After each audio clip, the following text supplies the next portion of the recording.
The investigator told her she'd committed a federal crime by destroying military property without authorization. Every item was documented with photos, receipts, and certificates I'd stored in the cloud. Aunt Barbara's screaming stopped cold when Agent Martinez listed what she'd trashed. A 1952 Mickey Mantle rookie card, first edition Superman comics, and my grandfather's way memorabilia. The real question: how did she get into my storage unit after I'd removed her from the access list? My name is Marcus Webb, Master Sergeant, U.S. Army, currently standing in my empty storage unit in Houston while home on emergency leave. 6 months ago, I left for deployment to Kuwait, trusting that my carefully secured collection would be waiting when I returned.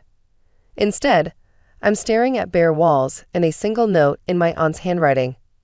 Finally cleaned out this mess. You can thank me later. Aunt Barb. Let me explain how a lifetime of collecting became junk in the eyes of someone who thought anything that wasn't jewelry or designer handbags had no value. I started collecting when I was 8. The year my grandfather died and left me his World War II memorabilia. Nothing museum-worthy to most people: patches, medals, photos, letters home. But Grandpa had served with the 442nd Infantry Regiment, the most decorated unit in U.S. military history, comprised almost entirely of Japanese Americans who fought for a country that had interned their families. His collection told a story that textbooks overlooked. My mother, Grandpa's daughter, understood the value, not monetary, but historical. She helped me preserve everything properly, taught me about archival storage, encouraged my growing interest in military history. When kids were trading Pokemon cards, I was carefully cataloging military insignia. The collection grew. Comic books from estate sales, first appearances of major characters bought for quarters before anyone cared about grading. Sports cards from the 1950s and 60s found in dusty boxes at flea markets. Military memorabilia from every American conflict. By high school, I had a part-time job just to fund my collecting habit. My mother passed when I was 22, just after I enlisted. That's when Aunt Barbara entered the picture. Mom's older sister, who'd been estranged for years over some family drama I never fully understood. She showed up at the funeral, all tears and regret, promising to be there for me. Your mother would want family to look after family, she'd said, clutching my hands. I know we had our differences, but you're all I have left of her.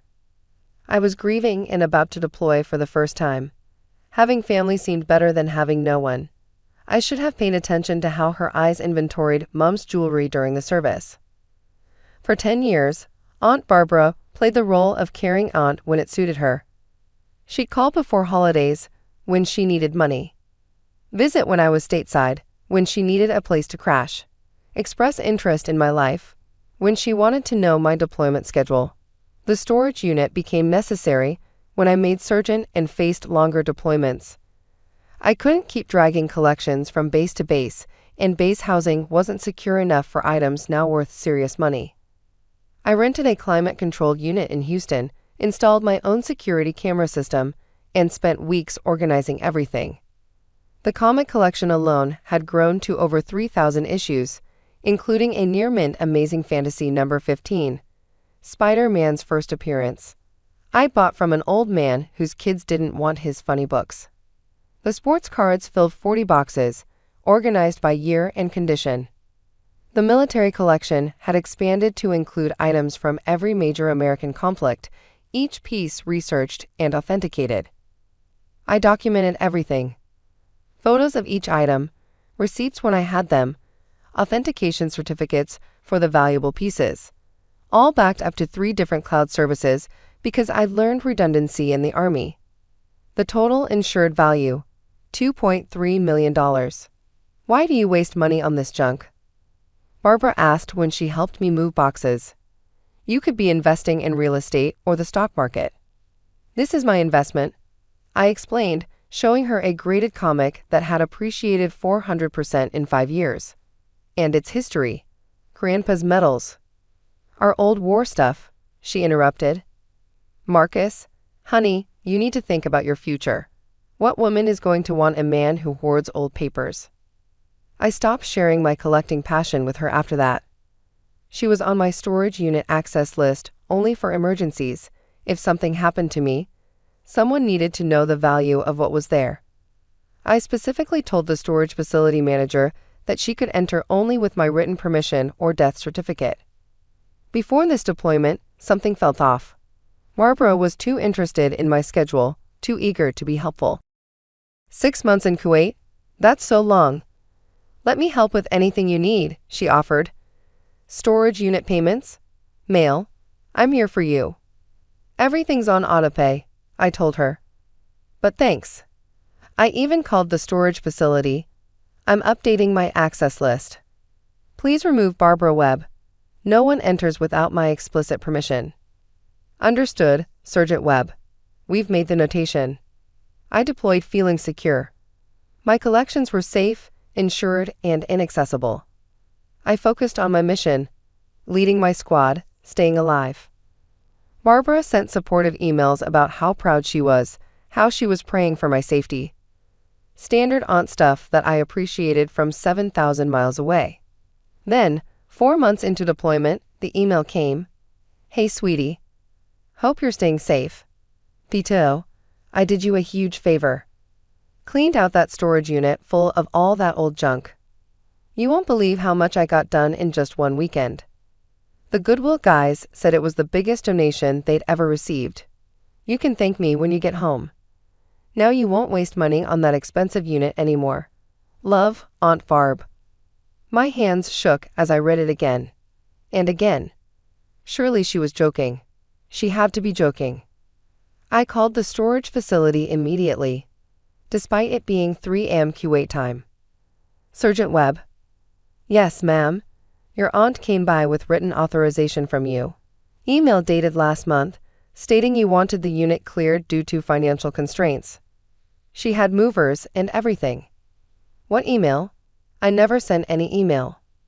Sir, it came from your military email address. My blood ran cold. I'd made one mistake.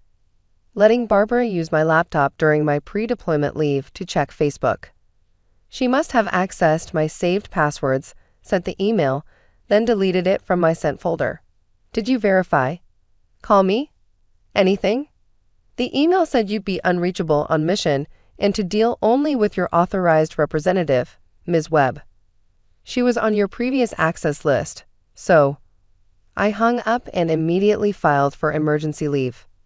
Then I called my insurance company, my lawyer, and finally Barbara. Oh, you got my email. Isn't it wonderful? That unit was costing you $300 a month, and all that junk was just collecting dust. That junk was worth $2.3 million, I said quietly. Silence. Then, what? No. It was just old papers and toys, including Grandpa's Medal of Honor. The one he earned saving 3 men's lives. The one you threw in the garbage. Medal of? Marcus, I didn't. You're exaggerating. It couldn't be worth. I'm landing in Houston in 12 hours.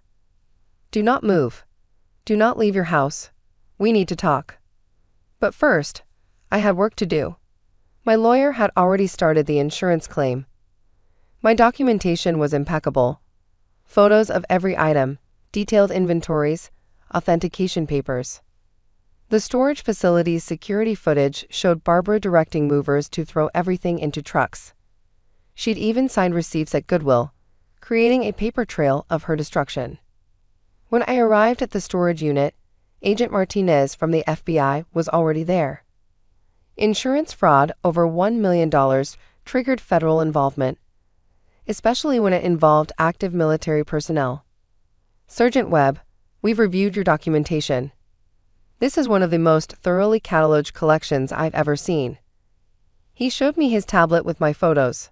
Every comic book individually photographed and graded. Military items with full provenance. Authentication certificates for everything valuable. You were meticulous. I'm a soldier, sir.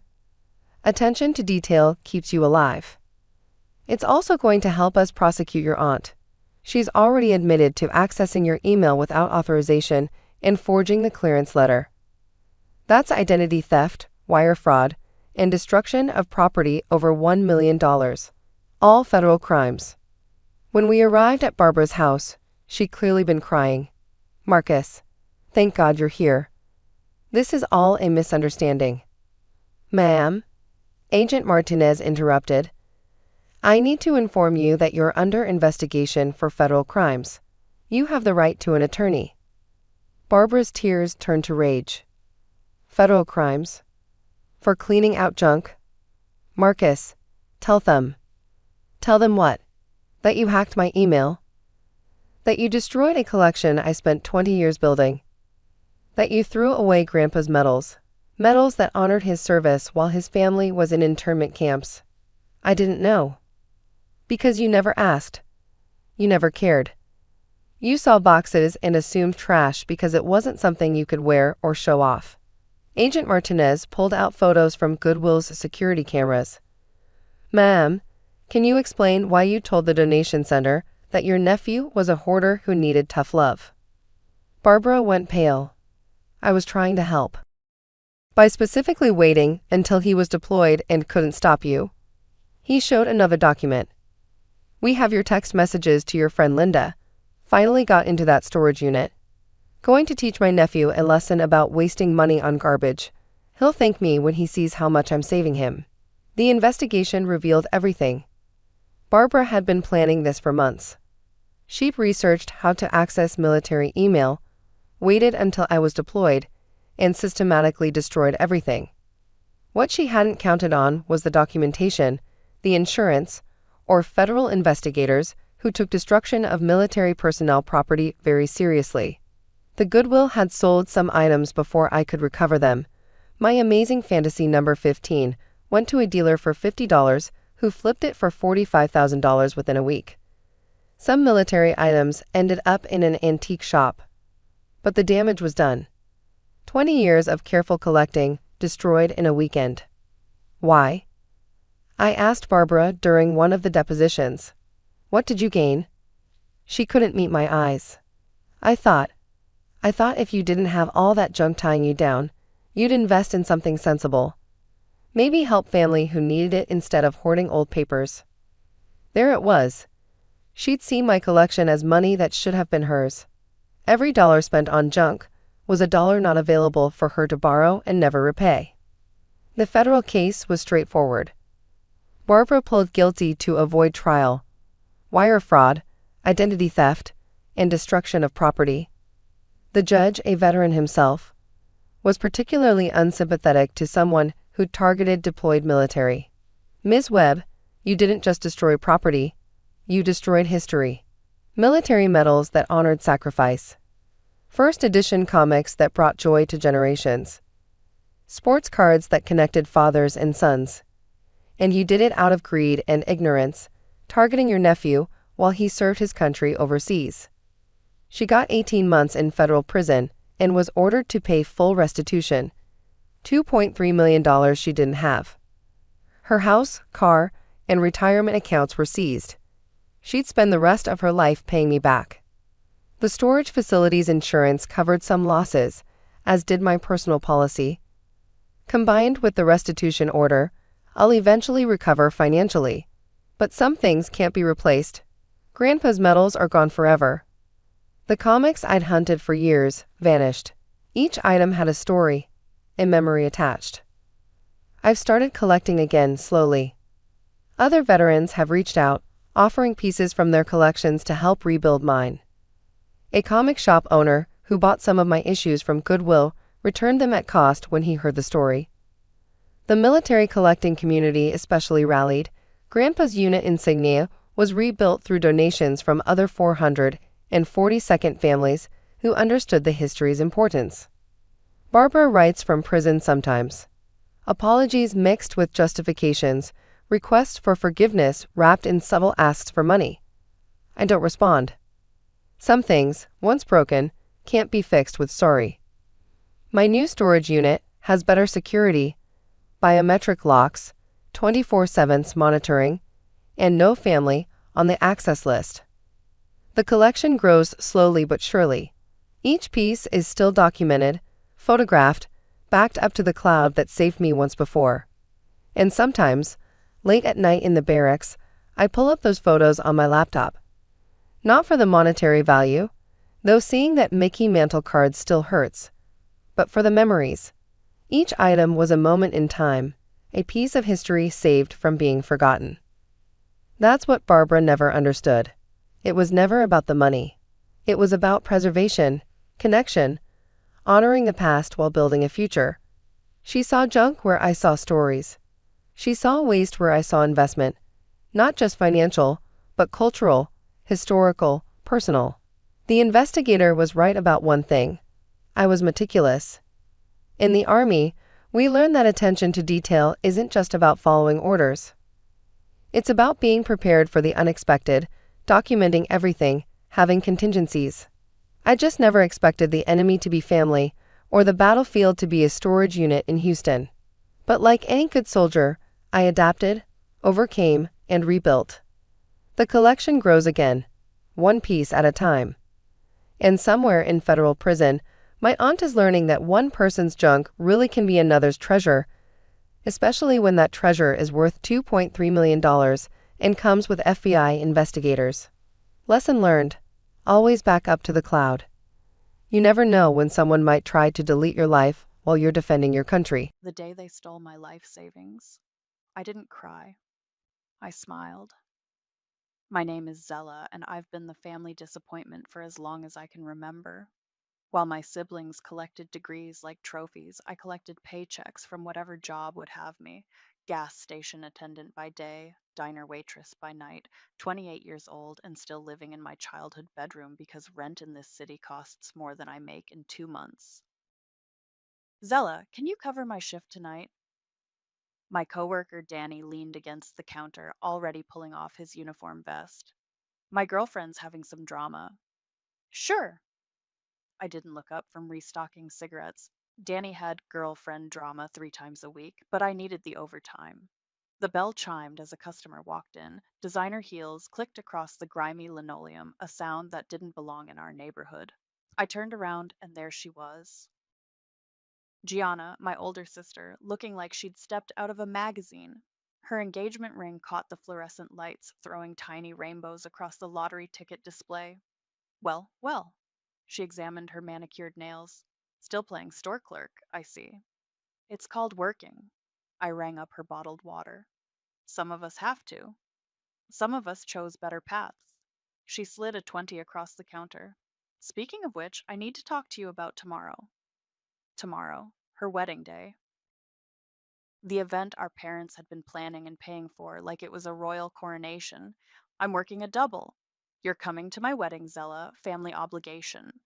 Her voice carried that lawyer tone she'd perfected in law school. Mom specifically requested you be there for photos. I handed her the change, so I can be the cautionary tale in your wedding album. Don't be dramatic. But she was already walking toward the door. Be there by noon, and try to look presentable. The bell chimed again as she left, taking her cloud of expensive perfume with her. That night, I came home to chaos. Cars lined our driveway, catering trucks, a florist van. Our modest house buzzed with wedding preparations, and I slipped through the back door, hoping to avoid the circus. There she is, Mom's voice carried from the kitchen. Zella, come help with the centerpieces. I found her surrounded by white roses and gold ribbon, directing 2 women I didn't recognize. Mom looked radiant, the mother of the bride, finally getting her perfect daughter's perfect day. I need to shower. Long shift. You smell like French fries. She didn't look up from the flowers. Hurry up. Gianna wants family photos before the ceremony. Upstairs, I could hear my brother Miles in his old room, talking loudly on the phone about some investment opportunity.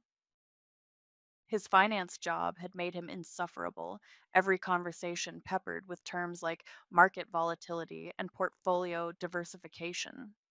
I locked my bedroom door and pulled out the shoebox from under my bed. My secret, my escape plan: $30,000 in cash, every bill earned through double shifts and skipped meals. 3 years of saving, one crumpled 20 at a time. I counted it again, like I did every night. My ticket out of here, my chance at something better. The next morning, I woke to the sound of hair dryers and excited chatter. The wedding was in 6 hours. I pulled on my one decent dress, black because it hid stains and matched my mood, and headed downstairs. Zella, Gianna appeared in full bridal glory, her dress a cascade of silk and lace. You look. She paused, searching for something nice to say. Clean. Thanks. You look expensive. She laughed, the sound light and musical. Daddy spared no expense. Did you see my necklace? She touched the diamond pendant at her throat. It's vintage, cost a fortune, but he said I deserved the best. Something cold settled in my stomach. It's beautiful. The ceremony was everything Gianna had dreamed of. Perfect flowers, perfect weather, perfect photos. I stood in the back during family pictures, trying to blend into the background while the photographer arranged us like props. Smile, Zella, Dad called out. This is a happy day. I smiled. The same smile I'd worn through years of disappointment and dismissal. That evening, after the last guest left and the catering trucks drove away, I climbed the stairs to my room.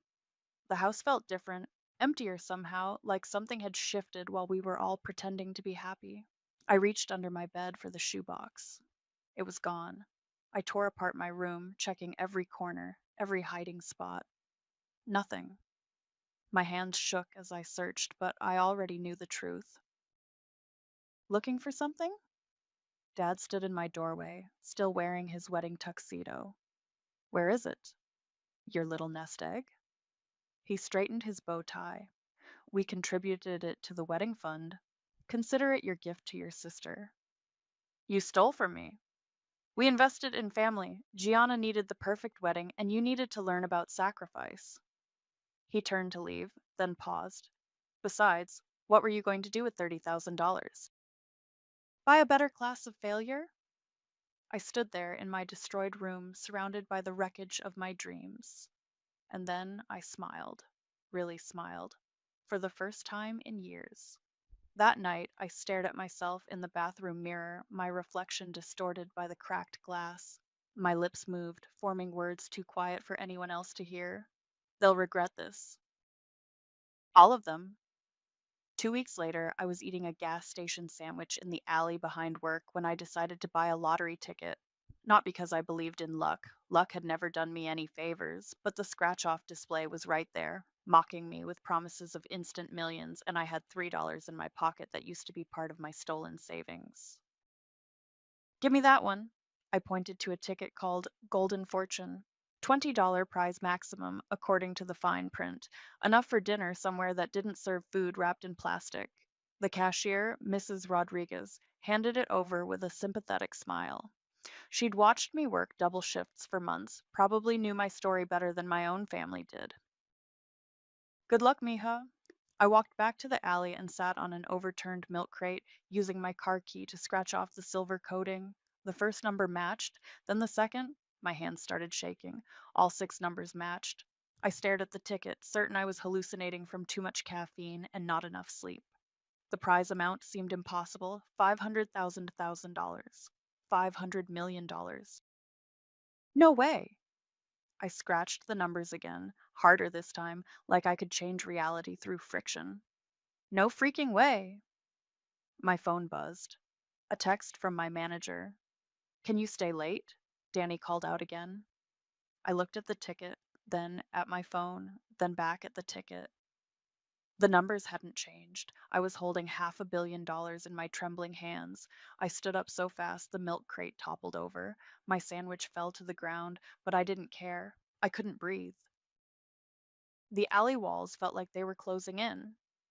Okay. I paced in a tight circle. Okay, okay, okay. I pulled out my phone and Googled lottery winner lawyer with shaking fingers. The first result was a law firm downtown. McBride and Associates, protecting your privacy, securing your future. I called the number. McBride and Associates. This is Jennifer. I need to speak to a lawyer. Now, it's urgent. What type of legal matter? I just won the lottery. The big one. And I don't want anyone to know. A pause. Hold, please. 30 seconds later, a man's voice came on the line. This is Tucker McBride. Jennifer says you have a lottery situation? I won $500 million 15 minutes ago, and I'm sitting in an alley behind a gas station having a panic attack. Where are you exactly? I gave him the address. Don't move. Don't tell anyone. Don't even breathe on that ticket wrong. I'll be there in 20 minutes. Tucker McBride looked nothing like the lawyers on TV, mid-30s, wearing jeans and a polo shirt, driving a Honda Civic that had seen better days. He found me still pacing in the alley, clutching the ticket like a life preserver. Show me. I handed it over with the care of someone passing a newborn baby. He examined it under his phone's flashlight, then looked at me with something approaching awe. Holy shit. Is it real? It's real. He handed it back. And you're about to become very, very rich. But first, we need to talk strategy. Can you leave work? I'm supposed to stay until midnight. Call in sick. This is more important than selling energy drinks to drunk college kids. I texted my manager that I had food poisoning, then followed Tucker to a 24-hour diner 3 blocks away. He ordered coffee. I ordered coffee and pie because I suddenly felt like celebrating. First things first, Tucker said, pulling out a legal pad. Anonymous claiming, we set up a trust, claim the prize through the trust, keep your name out of the papers. It'll cost you about 50,000 in legal fees, but it's worth every penny. Why? Because lottery winners get harassed, robbed, kidnapped, and killed, not necessarily in that order. He sipped his coffee. Plus, everyone you've ever met will suddenly become your best friend, including family members who might have treated you badly in the past. I thought about Gianna's wedding necklace, about Dad's dismissive smirk, about $30,000 that had vanished like smoke. What if I want them to know eventually? Eventually is fine, but on your terms, when you're ready, with legal protection in place. Tucker leaned forward. What's your story, Zella? Why are you more angry than happy right now? I told him everything. The years of mockery, the stolen savings, the wedding that was paid for with my dreams. Tucker took notes, his expression growing darker with each detail. Jesus. Your own family? My own family. Well, they just made the biggest mistake of their lives. He closed his notepad. We're going to make you disappear, Zella. New identity, new life, complete financial independence. And when you're ready to resurface, he smiled, it'll be on your terms. The waitress refilled our coffee cups. Outside, the city hummed with late night energy, people going about their lives with no idea that everything had just changed. What do you want, Zella? Tucker asked. Really want?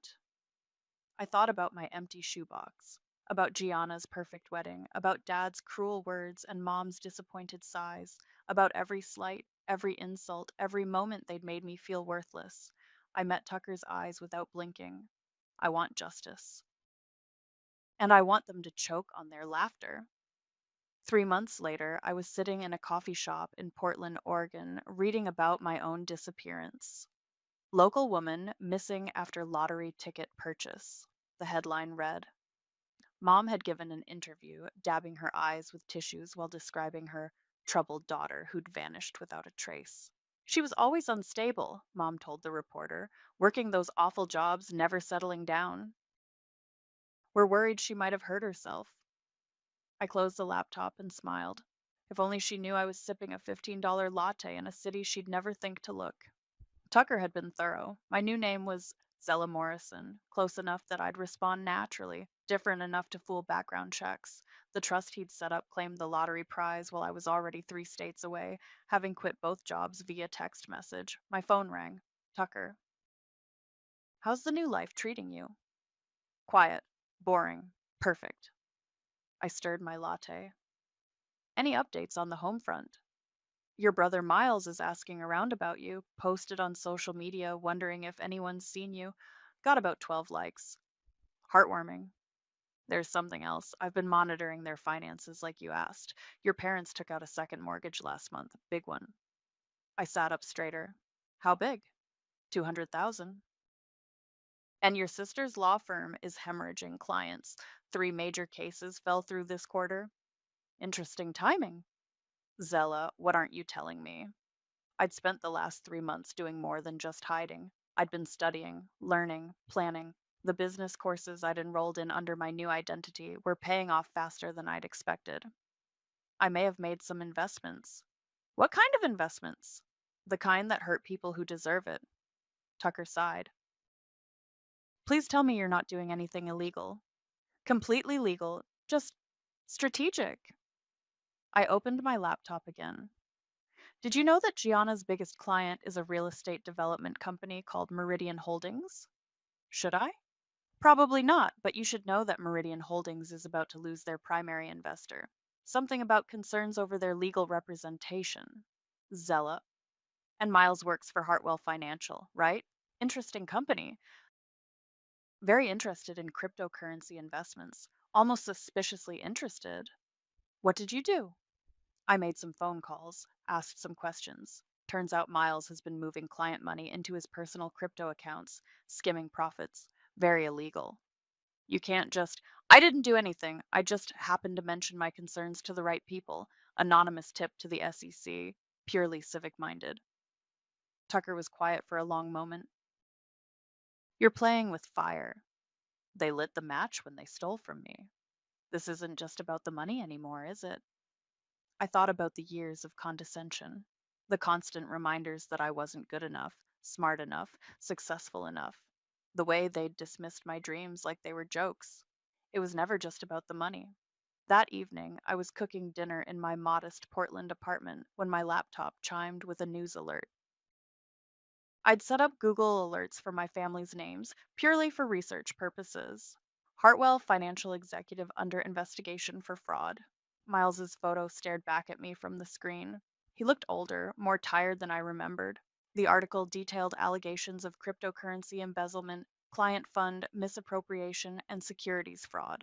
My phone buzzed with a text from an unknown number. Zella, if you're out there, please come home. We need to talk. Dad. I deleted it without responding. The next alert came 2 days later. Local law firm loses major client amid partnership disputes. Gianna's firm was hemorrhaging money. 3 partners had quit in the last month. Their biggest client, Meridian Holdings, had terminated their contract, citing concerns about professional competency. I was researching shell companies when my phone rang.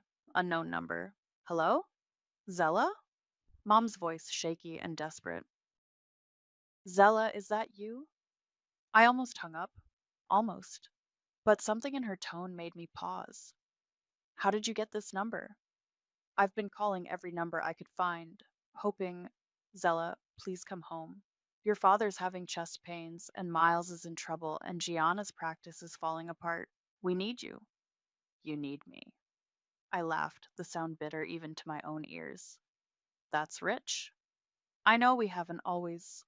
I know things have been difficult between us, but you're family. Family sticks together. Family doesn't steal from each other. Silence. Then, what are you talking about?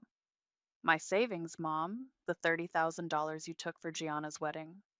That was that was different. That was for the family. It was mine. Zella, please. Whatever's happening to us, whatever you think we did. I hung up and blocked the number. That night, I couldn't sleep. I kept thinking about Mom's voice, the desperation in it. The way she'd said whatever's happening to us, like they were victims of some cosmic injustice instead of consequences of their own actions. I opened my laptop and found Gianna's wedding video on social media. It had gone viral, not for the ceremony, but for the comments. Someone had shared it with the caption, When Daddy Pays for Your Perfect Day with Stolen Money. The video had 3 million views. The comments were brutal. Gorgeous wedding. Love the bride's necklace. That necklace cost more than most people make in a year. Must be nice to have rich parents. I heard the family stole money from their own daughter to pay for this. I smiled and closed the laptop. Perfect, I whispered to my empty apartment. 6 months into my new life, I was having lunch with a journalist who had no idea he was about to become my weapon of choice. So, you're interested in a documentary about family trauma? Reed Gonzalez stirred his coffee, his recorder sitting between us on the cafe table. What's your angle? Generational patterns, how successful families sometimes sacrifice one child for the others. I slid a manila envelope across the table. I have some compelling case studies. Reed opened the envelope and pulled out heavily redacted documents: therapy records, school reports, family photos with faces blurred out. All real. All mine. All carefully edited to protect identities while telling the story. This is intense stuff. He flipped through pages documenting years of emotional neglect. The parents literally took this kid's college fund? Life savings. $30,000. Used it for the golden child's wedding. Jesus. Reed looked up from the documents. Where's the victim now? Disappeared, completely off the grid. No one's heard from her in months. And the family? Publicly claiming they're worried about her mental health. Privately, they're dealing with some interesting karma. I sipped my latte. The brother's under federal investigation for embezzlement. The sister's law firm is collapsing. The parents are drowning in debt. Reed's eyes lit up with that predatory gleam journalists get when they smell a story. You think there's a connection? I think the universe has a sense of humor. Can you put me in touch with any of these people? The family's very private, but I might be able to arrange something. I stood to leave. Think about it, Reed. This could be your breakthrough piece. That evening, I called Tucker from my apartment. Please tell me you didn't just manipulate a journalist into investigating your own family. I prefer the term provided newsworthy information to a qualified professional. Zella, how's Miles doing, by the way? Tucker sighed. Suspended pending investigation. The SEC found irregularities in 12 different client accounts. He's looking at serious prison time. And Gianna? Lost another major client yesterday. Word is she's considering bankruptcy. Tragic. Your parents remortgaged their house again, third time this year. I opened my laptop and pulled up the property records. Actually, about that house. What about it? Funny thing about financial distress, makes people vulnerable to predatory real estate investors. I clicked through several shell company documents, especially when those investors offer cash deals through anonymous LLCs. You didn't. I did.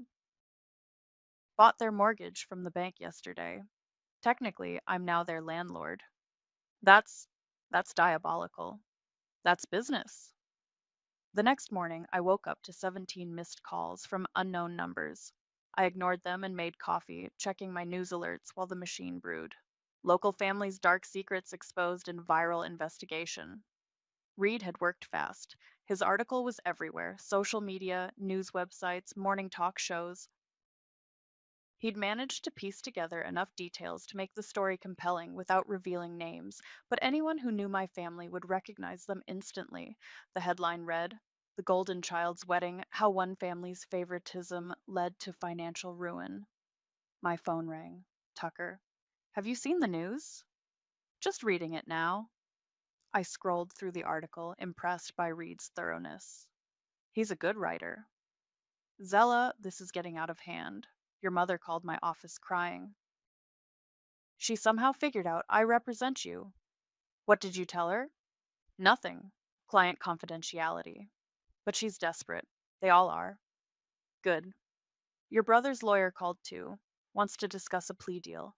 Apparently, Miles is willing to testify against his former colleagues if it means reduced charges. How noble of him. And Gianna's been calling reporters, trying to do damage control, claims the article is full of lies. I pulled up Gianna's Twitter account. She'd posted a long thread denying everything, but the comments were brutal. Someone had found her wedding video and linked it to Reed's article. The internet had connected the dots. The truth has a way of surfacing, I said. This isn't truth, Zella. This is revenge. Sometimes they're the same thing. That afternoon, I was grocery shopping when I spotted a familiar figure in the produce section. Eliza, my former coworker from the diner.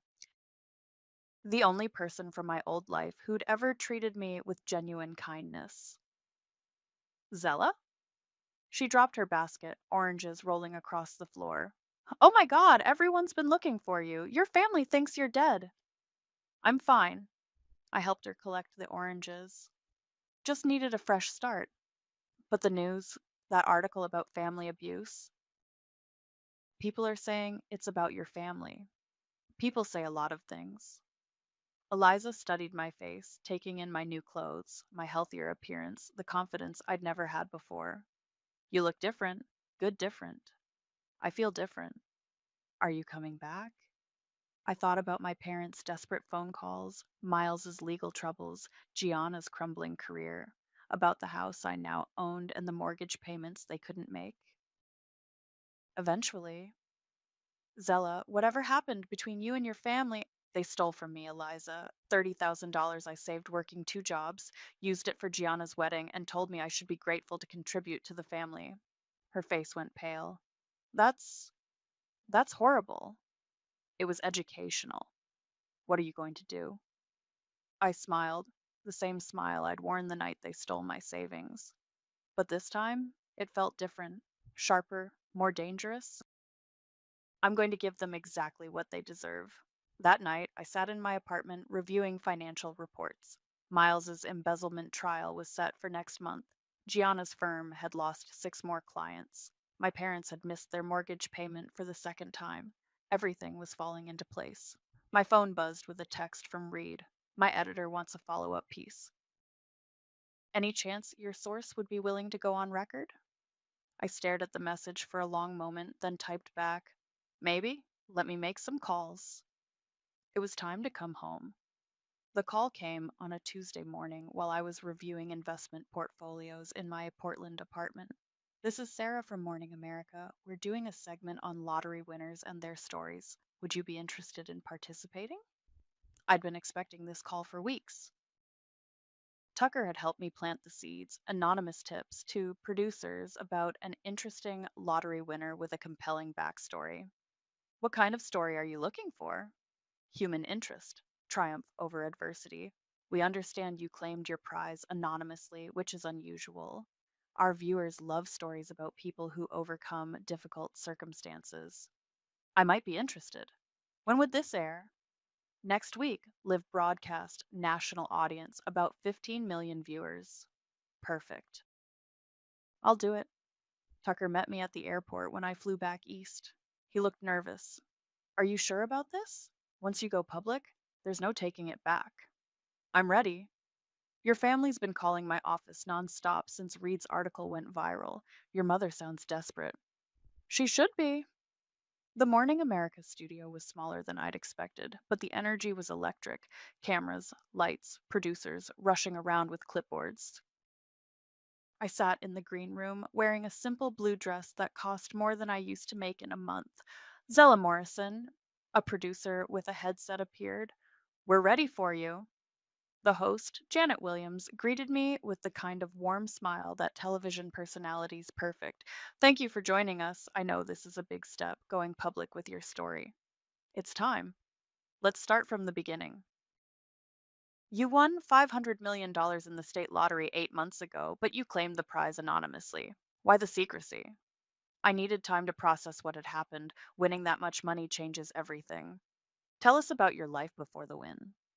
I looked directly into the camera. I worked two minimum wage jobs, gas station attendant and diner waitress. I lived with my family because I couldn't afford rent anywhere else. That must have been difficult. My family made it clear I was a disappointment. While my siblings were becoming lawyers and financial advisors, I was serving coffee and pumping gas. They never let me forget it. Janet leaned forward. How did your family react when you won? They don't know. They don't know you won the lottery? They don't know I'm alive. I disappeared the day after I bought the winning ticket. As far as they're concerned, I vanished without a trace. The studio went quiet. I could see the camera operators exchanging glances. Why would you do that to people who love you? I smiled, the same smile I'd been perfecting for months. Love is a strong word for people who stole my life savings. Stole? $30,000, every penny I'd saved working those two jobs. They took it while I was at work and used it to pay for my sister's wedding. When I confronted them, my father told me I should be grateful to contribute to the family. Janet's expression shifted from sympathetic to shocked. Your own family stole from you? My own family, the night before I bought that lottery ticket. And you've had no contact with them since? None, though I understand they've been having some difficulties lately. What kind of difficulties? I pretended to consider the question. Well, My brother's under federal investigation for embezzlement. My sister's law firm is facing bankruptcy. My parents have lost their house. Do you think there's a connection between your disappearance and their troubles? I think the universe has a sense of justice. Janet glanced at her notes. Some viewers might wonder if you plan to reconcile with your family. Share your good fortune. I looked directly into the camera again, knowing that somewhere my family was watching. Knowing that in living rooms across the country, people were leaning forward in their chairs. They took everything from me when I had nothing. They laughed at my dreams, dismissed my struggles, and stole my hope. Now they want me to save them from the consequences of their own actions. And will you? They took everything. I owe them nothing. The interview continued for another 10 minutes, but I knew that soundbite would be the one that went viral. The producer confirmed it during commercial break. Social media was already exploding. After the show, I sat in my hotel room watching the reactions pour in. Twitter, Facebook, Reddit, TikTok, everyone had an opinion. She's a queen for this. Imagine stealing from your own daughter and then expecting her to bail you out. The audacity of that family is unreal. Plot twist of the century. My phone started ringing. Unknown numbers, one after another. I turned it off and ordered room service. Tucker called the hotel directly. It's chaos out there. Your mother fainted watching the broadcast. Miles punched a wall and broke his hand. Gianna's been calling reporters trying to do damage control. And my father? Silent. But his lawyer called. Wants to arrange a meeting. Tell him I'm not interested. Zella, they're desperate. Desperate people do unpredictable things. Let them be desperate. They've earned it. That evening, I sat by my hotel window watching the city lights, my laptop open to the trending topics on social media. Lottery revenge was #1 worldwide. Reed had published a follow up article connecting my story to his previous investigation. The pieces were falling into place exactly as I'd planned. My phone, still turned off, sat on the nightstand like a sleeping bomb. I knew when I turned it back on, there would be hundreds of messages. Pleas, threats, bargaining attempts, and desperate promises. But I wasn't ready to hear them yet. Tomorrow, I would turn the phone back on. Tomorrow, I would start the final phase of my plan. Tonight, I just wanted to savor the silence where their laughter used to be. When I finally turned my phone back on the next morning, it crashed from the volume of messages.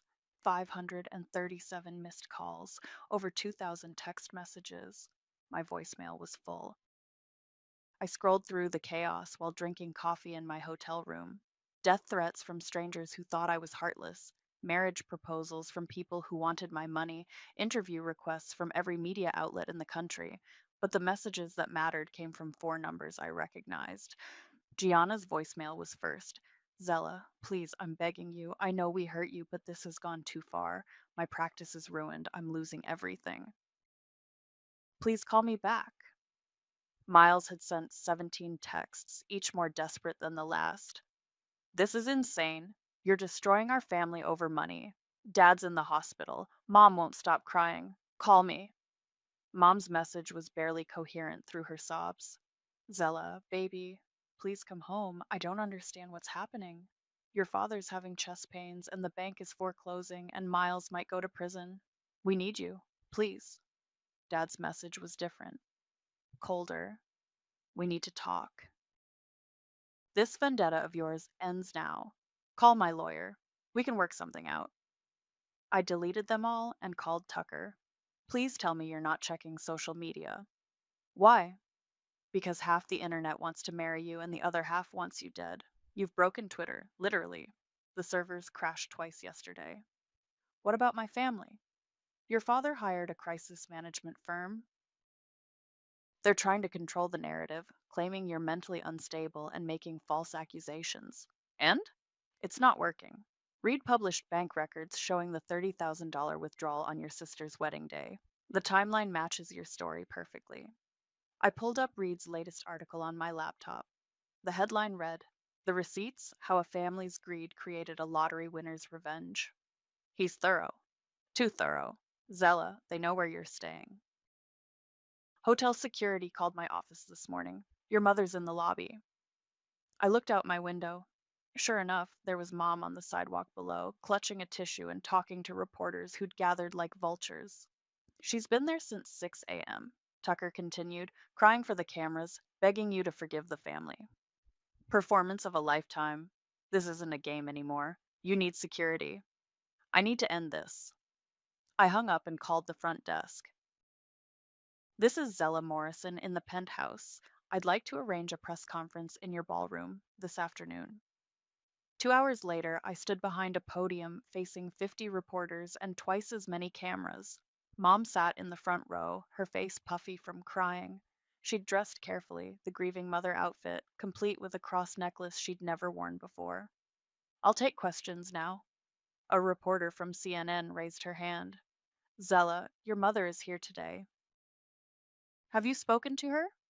No. She says she loves you and wants to make things right. What's your response? I looked directly at Mom. Her eyes were pleading, desperate. Love doesn't steal. Love doesn't mock. Love doesn't dismiss someone's dreams as worthless. I paused.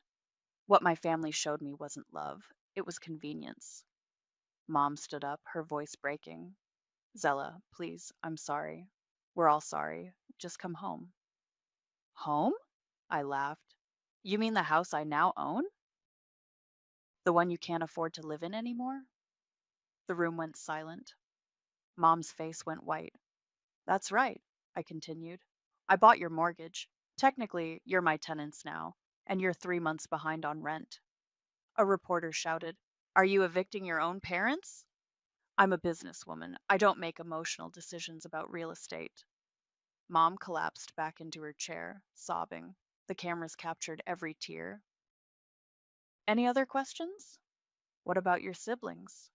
Miles embezzled money from his clients. Gianna accepted stolen funds for her wedding. They're adults. They can face the consequences of their choices. Do you feel any guilt about their situations? Do they feel guilt about mine? After the press conference, I returned to my room to find Tucker pacing by the window. That was brutal. That was honest. Your mother looked like she was having a breakdown. She's had 40 years to have a breakdown about how she treated me. Forgive me if I don't feel sympathetic about her timing. My phone rang. Unknown number. Hello? This is Detective Morrison with the city police. We've had reports of harassment and threats directed at you. We'd like to provide protection. What kind of threats? Your brother Miles was arrested an hour ago for attempting to break into your hotel room. Hotel security detained him. He was agitated. Define agitated. Screaming about family loyalty and threatening to make you pay. He's being held on trespassing and terroristic threat charges. I looked at Tucker, who was listening to my side of the conversation with growing alarm. I'll be fine. Thank you, Detective. I hung up and walked to my laptop. My bank account showed a new transaction, a $30,000 donation to the National Domestic Violence Hotline, made in Gianna's name with a note, reparations from a thief. Tucker read over my shoulder. You donated the exact amount they stole. Poetic justice. In her name. She wanted publicity. Now she has it. My phone buzzed with a text from an unknown number. This isn't over. You've destroyed everything. I hope you're happy. Dad. I showed Tucker the message. He's angry. He should be, but not at me. I closed the laptop and looked out at the city below. They made their choices, Tucker. All of them. Now they get to live with the consequences. And you? Are you happy? I thought about the question. Was I happy, or was I just satisfied that the scales had finally balanced? Ask me tomorrow. The courthouse was a circus. I walked through a gauntlet of reporters and protesters, some holding signs that read Justice for Zella, while others screamed Family First. Tucker flanked me on one side, two security guards on the other. Zella, do you regret going public? Will you reconcile with your family? Are you worried about the lawsuit? I kept walking. Inside, the courtroom was packed beyond capacity. My family sat at the plaintiff's table with their lawyer, a sharp-dressed woman who looked like she charged by the syllable. Dad wore his best suit, the one he'd worn to Gianna's wedding. Mom clutched a rosary she'd probably bought yesterday. Gianna looked hollow, dark circles under her eyes. Miles wasn't there, still in jail on the harassment charges. Judge Martinez called the court to order. This is Turner versus Morrison, a civil suit claiming emotional damages and inheritance rights. Counselor Williams, you may proceed. Their lawyer stood up, all confidence and righteous indignation. Your Honor, this case is about a daughter who has weaponized her lottery winnings to systematically destroy her own family. The defendant has used her newfound wealth to orchestrate a campaign of harassment, financial manipulation, and public humiliation. She gestured toward my family. These are not wealthy people. They are not powerful people. They are a middle class family being terrorized by someone who should love them. Objection? Tucker said. Inflammatory language. Sustained. Williams continued. The plaintiff family requests $50 million in damages for emotional distress, loss of income, and reputational harm. They also seek recognition of their inheritance rights to the defendant's lottery winnings. Inheritance rights? Judge Martinez looked puzzled. The defendant is very much alive. Your Honor, family assets should be shared equitably. The defendant has a moral and legal obligation to support her family. It was my turn. Tucker stood and straightened his tie. Your Honor, this case is frivolous. The defendant owes her family nothing, legally, morally, or financially. In fact, the evidence will show that the plaintiffs are the ones who committed theft. He walked to our table and picked up a thick folder. We have bank records, witness statements, and recorded conversations proving that the plaintiff stole $30,000 from the defendant, money she had saved through years of working multiple minimum wage jobs. Dad's lawyer objected. Alleged theft, and even if money was borrowed. Borrowed? Tucker's voice rose. Without permission? Without a loan agreement? Without any intention of repayment? That's called theft, counselor. Judge Martinez looked intrigued. Mr. McBride, please present your evidence. Tucker called me to the witness stand. The courtroom fell silent as I walked past my family. Mom reached out like she wanted to touch me, but I didn't look at her. State your name for the record. Zella Morrison, formerly Zella Turner. Tell the court about your relationship with your family. I looked out at the packed courtroom. Cameras weren't allowed, but I knew every word would be transcribed and shared within hours. They made it clear from childhood that I was the failure. While my siblings went to college, I worked. While they built careers, I served coffee and pumped gas. They never missed an opportunity to remind me how disappointing I was. Tell us about the $30,000? I saved it over 3 years. Every extra shift, every skipped meal, every dollar I could spare went into a shoebox under my bed. It was my escape fund. My chance at something better. What happened to that money? The day of my sister's wedding, I came home to find it gone. My father told me they had contributed it to the wedding expenses. He said I should be grateful to help the family. How did that make you feel? Betrayed, humiliated, worthless. I looked directly at Dad, but mostly, it made me angry. Tucker nodded.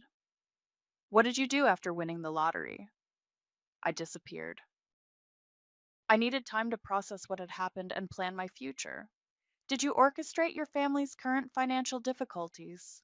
I made legal investments and business decisions. If those decisions affected my family's finances, that's a consequence of their own actions, not mine. Their lawyer cross examined me for an hour, trying to paint me as vindictive and cruel. She asked about the mortgage purchase, the anonymous tips about Miles's embezzlement, the media interviews. Isn't it true that you've systematically destroyed your family's livelihood out of spite? I've made business decisions based on publicly available information. If my family's illegal activities came to light as a result, that's not my fault. You bought their house? I bought a distressed mortgage from a bank. It's called real estate investment. And raised their rent. To market rate, it's called business. The lawyer was getting frustrated. Don't you feel any love for your family? I paused, looking at each of them in turn. Mom was crying silently. Gianna stared at her hands. Dad glared at me with pure hatred. I loved them for 28 years. They spent those same 28 years showing me that love was conditional on success, money, and conformity. When I had nothing, they took what little I had. Now that I have everything, They want me to forget what they did. So you feel no obligation to help them? They taught me that family is just a word, that blood doesn't mean loyalty, that love has a price. I looked directly at the judge. I learned those lessons well. Tucker called character witnesses: Eliza from the diner, Mrs. Rodriguez from the gas station, former teachers who remembered my family's dismissive attitude at school events. Each testimony painted the same picture: a family that had systematically undermined and belittled their youngest member. Then he played the recording. This is a voicemail left by the defendant's father 3 days ago. Dad's voice filled the courtroom. This vendetta ends now, Zella. You think you're smart, but you're still the same worthless failure you always were. We made you, and we can unmake you. Stop this nonsense and give us what we deserve, or you'll regret it. The courtroom erupted. Judge Martinez banged his gavel for order. Case dismissed, he said firmly. The plaintiffs have no legal claim to the defendant's assets. Furthermore, I'm referring this matter to the district attorney for investigation of theft and intimidation charges. Dad's face went purple. Mom collapsed in her chair. Gianna just sat there, staring at nothing. As I walked out of the courthouse, reporters swarmed again. How do you feel about winning? I stopped on the courthouse steps and looked back at the building where my family was probably still sitting in shock. I don't feel like I won anything. I just feel like the truth finally came out. Any message for your family? They know what they did. They know what they lost. That's message enough. I walked away through the crowd, Tucker beside me. Behind us, I could hear Mom screaming my name, begging me to come back. I didn't turn around. The silence was deafening. I sat in my Portland apartment, staring at my phone. No missed calls, no desperate voicemails, no threatening texts. For the first time in months, my family had nothing to say to me. The news cycle had moved on. Miles was serving 18 months in federal prison. Gianna's law firm had officially dissolved. My parents had moved into a one-bedroom apartment across town after I'd formally evicted them. The house where I'd grown up was now a rental property, generating steady income for my investment portfolio. I should have felt triumphant. Instead, I felt empty. My laptop chimed with a video call. Eliza's face appeared on screen, sitting in what looked like a coffee shop. You look terrible. Thanks. That's exactly what I needed to hear. When's the last time you left that apartment? I thought about it. Tuesday? Zella, it's Saturday. Time is a construct. Eliza leaned closer to her camera. You got your revenge. You proved your point. You won. So why do you look like someone died? Maybe someone did. Who? The version of me that still believed family meant something. Eliza was quiet for a moment. You know what I think? That I need therapy? That you need to stop punishing yourself for their failures. I'm not. You are. You're sitting in that apartment like you're the one who did something wrong. They stole from you, Zella. They mocked you, dismissed you, treated you like garbage for years. You didn't destroy your family. They destroyed themselves. I closed the laptop and walked to my kitchen. The refrigerator was covered with newspaper clippings about the case, social media screenshots of people supporting me, letters from strangers who'd been inspired by my story, but none of it filled the hollow space where my family used to be. My phone rang. Tucker. I have news. Good news, I think. I could use some. Remember that women's shelter you've been funding anonymously?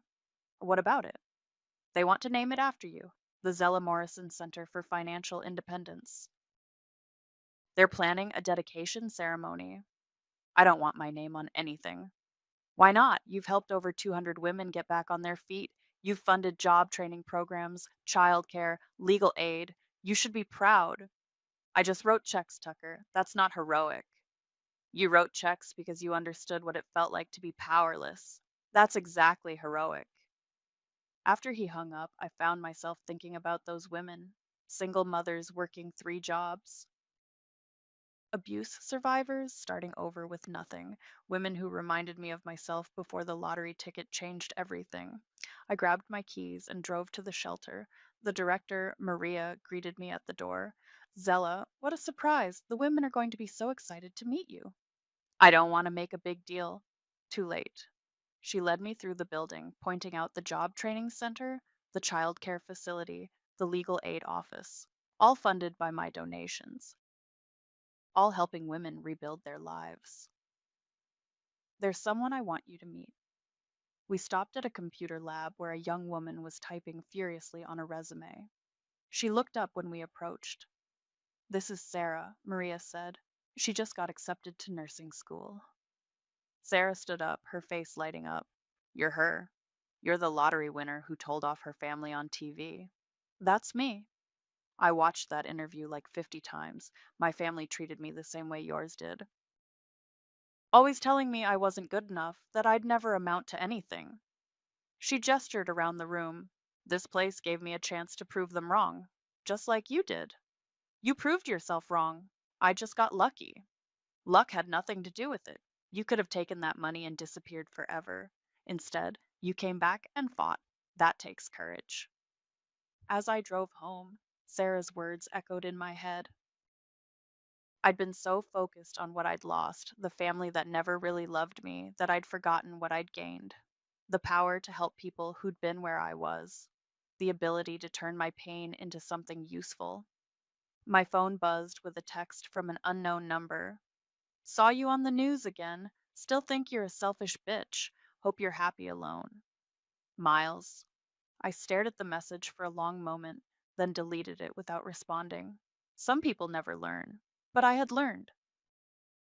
I'd learned that family isn't about blood or obligation. It's about people who see your worth even when you can't see it yourself. People like Eliza, who called to check on me.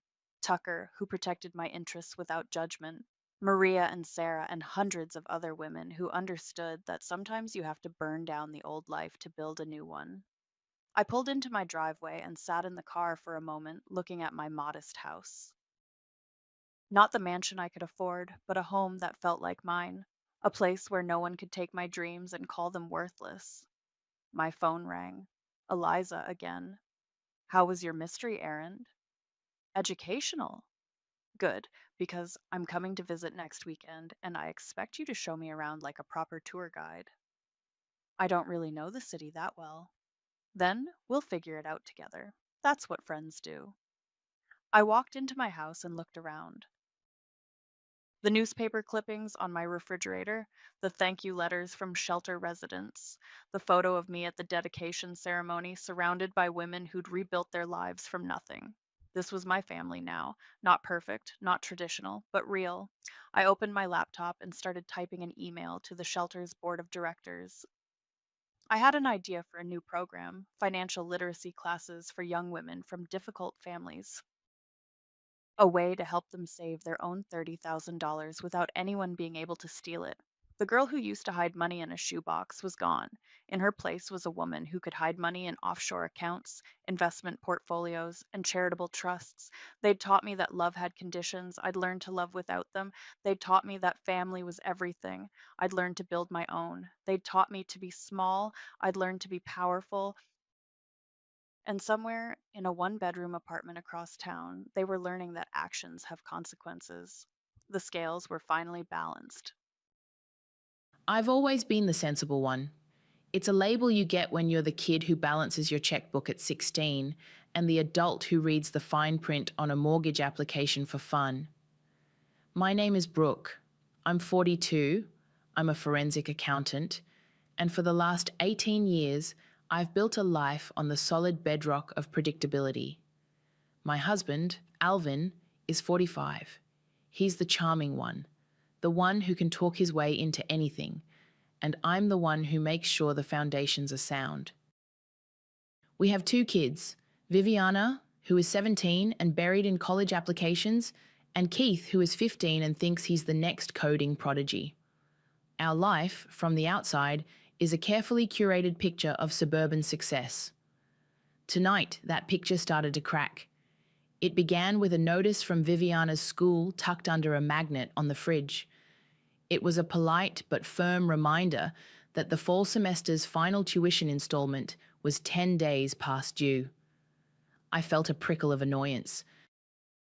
I'd given Alvin the check to mail 2 weeks ago. "Hey, Al," I called out from the kitchen. He was on the couch, scrolling through his phone with a half smile on his face. Did you ever mail that tuition check for Viv? He looked up, his smile not faltering. Oh, hey. Yeah, I dropped it in the mail last week. Post office must be slow.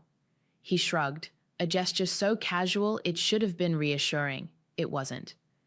They sent a late notice, I said, holding up the paper. Weird. I'll call them tomorrow, sort it out, he said, his eyes already back on his phone. Don't worry about it. But I do worry. That's my job. I worry about misplaced decimals, phantom invoices, and money that vanishes into thin air.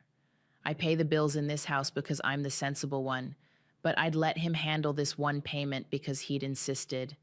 A small, stupid detail. Later that night, after the kids were in their rooms and the house was quiet, I couldn't shake the feeling of unease. It wasn't just the check. There had been other little things.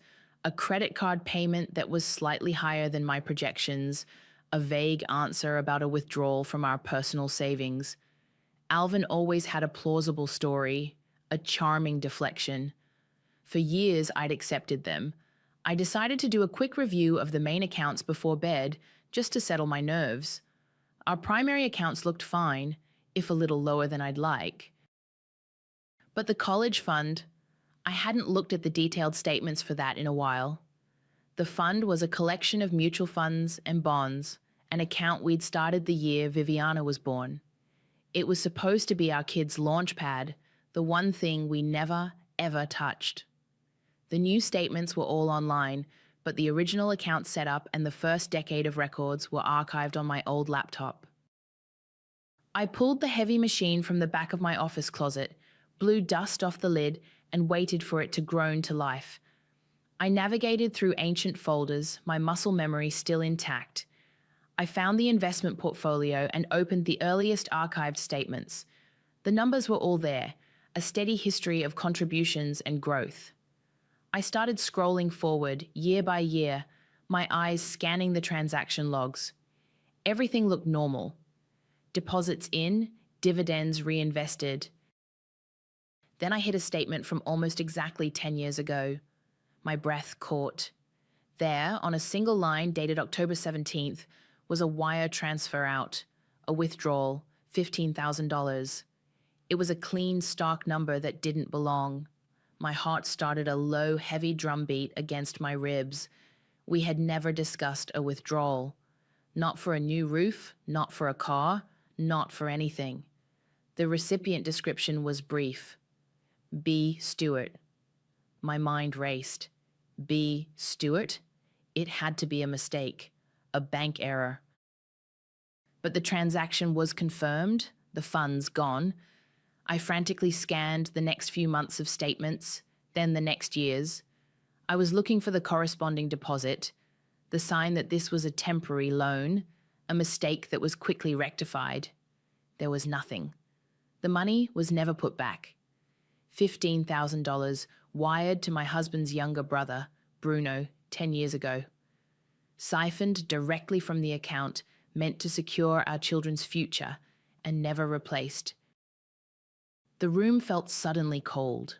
This wasn't a bank error. This was a secret.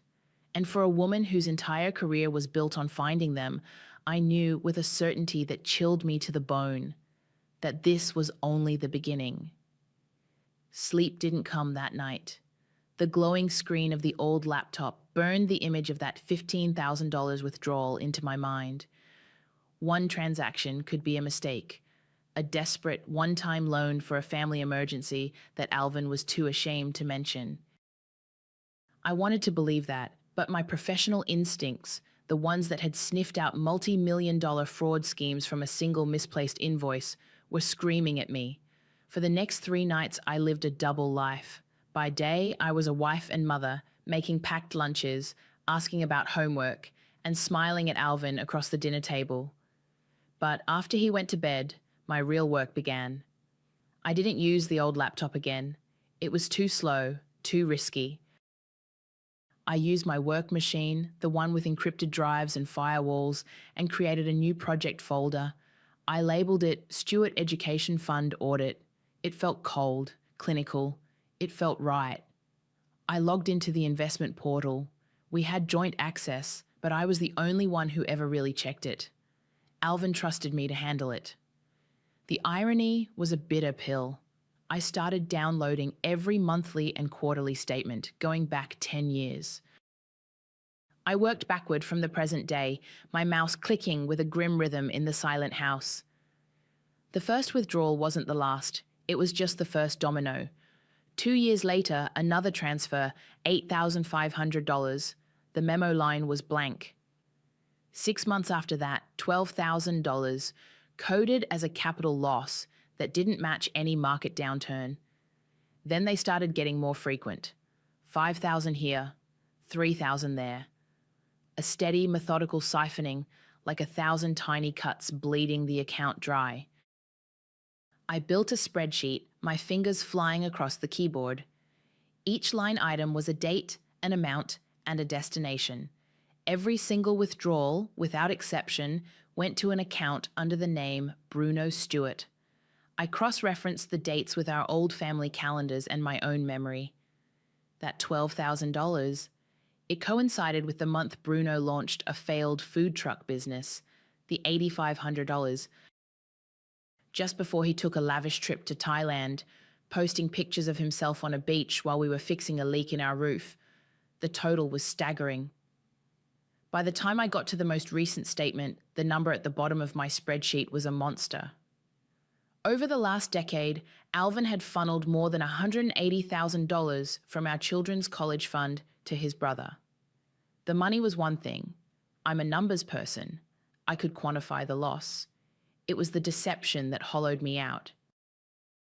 Many of the online transfers required a digital authorization, a box you check to confirm you have the consent of the other account holder. He had clicked that box, over and over again. He had forged my consent, using the trust I'd given him as a weapon against our family. I remembered all his little lies, the white-hot shame of them now searing my memory. The bonuses that were smaller than expected, the market dips that were worse than they looked. All of it was a lie, a smokescreen to cover the sound of him robbing our children. The breaking point came at dinner on Thursday. Viviana was buzzing with excitement, her laptop open to a university website. "Mom, my counselor said my early decision application for Georgetown is strong," she said, her eyes shining. "But she said they look at the whole picture, including the financial aid forms we have to submit. We're okay, right? We can show we're stable?"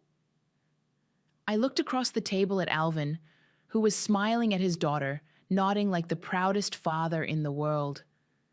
My throat closed up. I felt a wave of nausea so intense I had to grip the edge of the table. "Of course, sweetie," I managed to say, my voice a strained whisper. "We're fine." That night, I couldn't stop. I dug deeper, not just in the investment account, but in our old shared email archives. I searched for Bruno's name, hoping to find some explanation, some context. I scrolled through years of birthday wishes and holiday plans, and then I found it. An email from Bruno to Alvin dated a week before that very first withdrawal 10 years ago. The subject line was "Quick question." Bruno's message was short, asking if Alvin was sure about borrowing the money. "What if Brooke finds out?" he'd written. I clicked on the thread, my heart pounding. Alvin's reply was just one line, a line that snuffed out the last ember of hope that this was all some terrible misunderstanding. "It's fine. It's family money. Brooke will never know." The words "Brooke will never know" echoed in the silent house. I stared at the screen until the letters blurred, my body rigid with a coldness that had nothing to do with the late hour. For a moment, I felt nothing at all, just a vast, hollow space where 18 years of trust used to be. Then, the dam broke. I stumbled to the bathroom, locked the door, and slid down to the cold tile floor. I didn't scream. The sounds that came out of me were ragged animal things, choked sobs that I muffled with my hands so I wouldn't wake the children whose futures had been sold off piece by piece. I let myself have one night to fall apart, One night to be the betrayed wife, the fool, the sensible woman who hadn't seen the rot in her own foundation.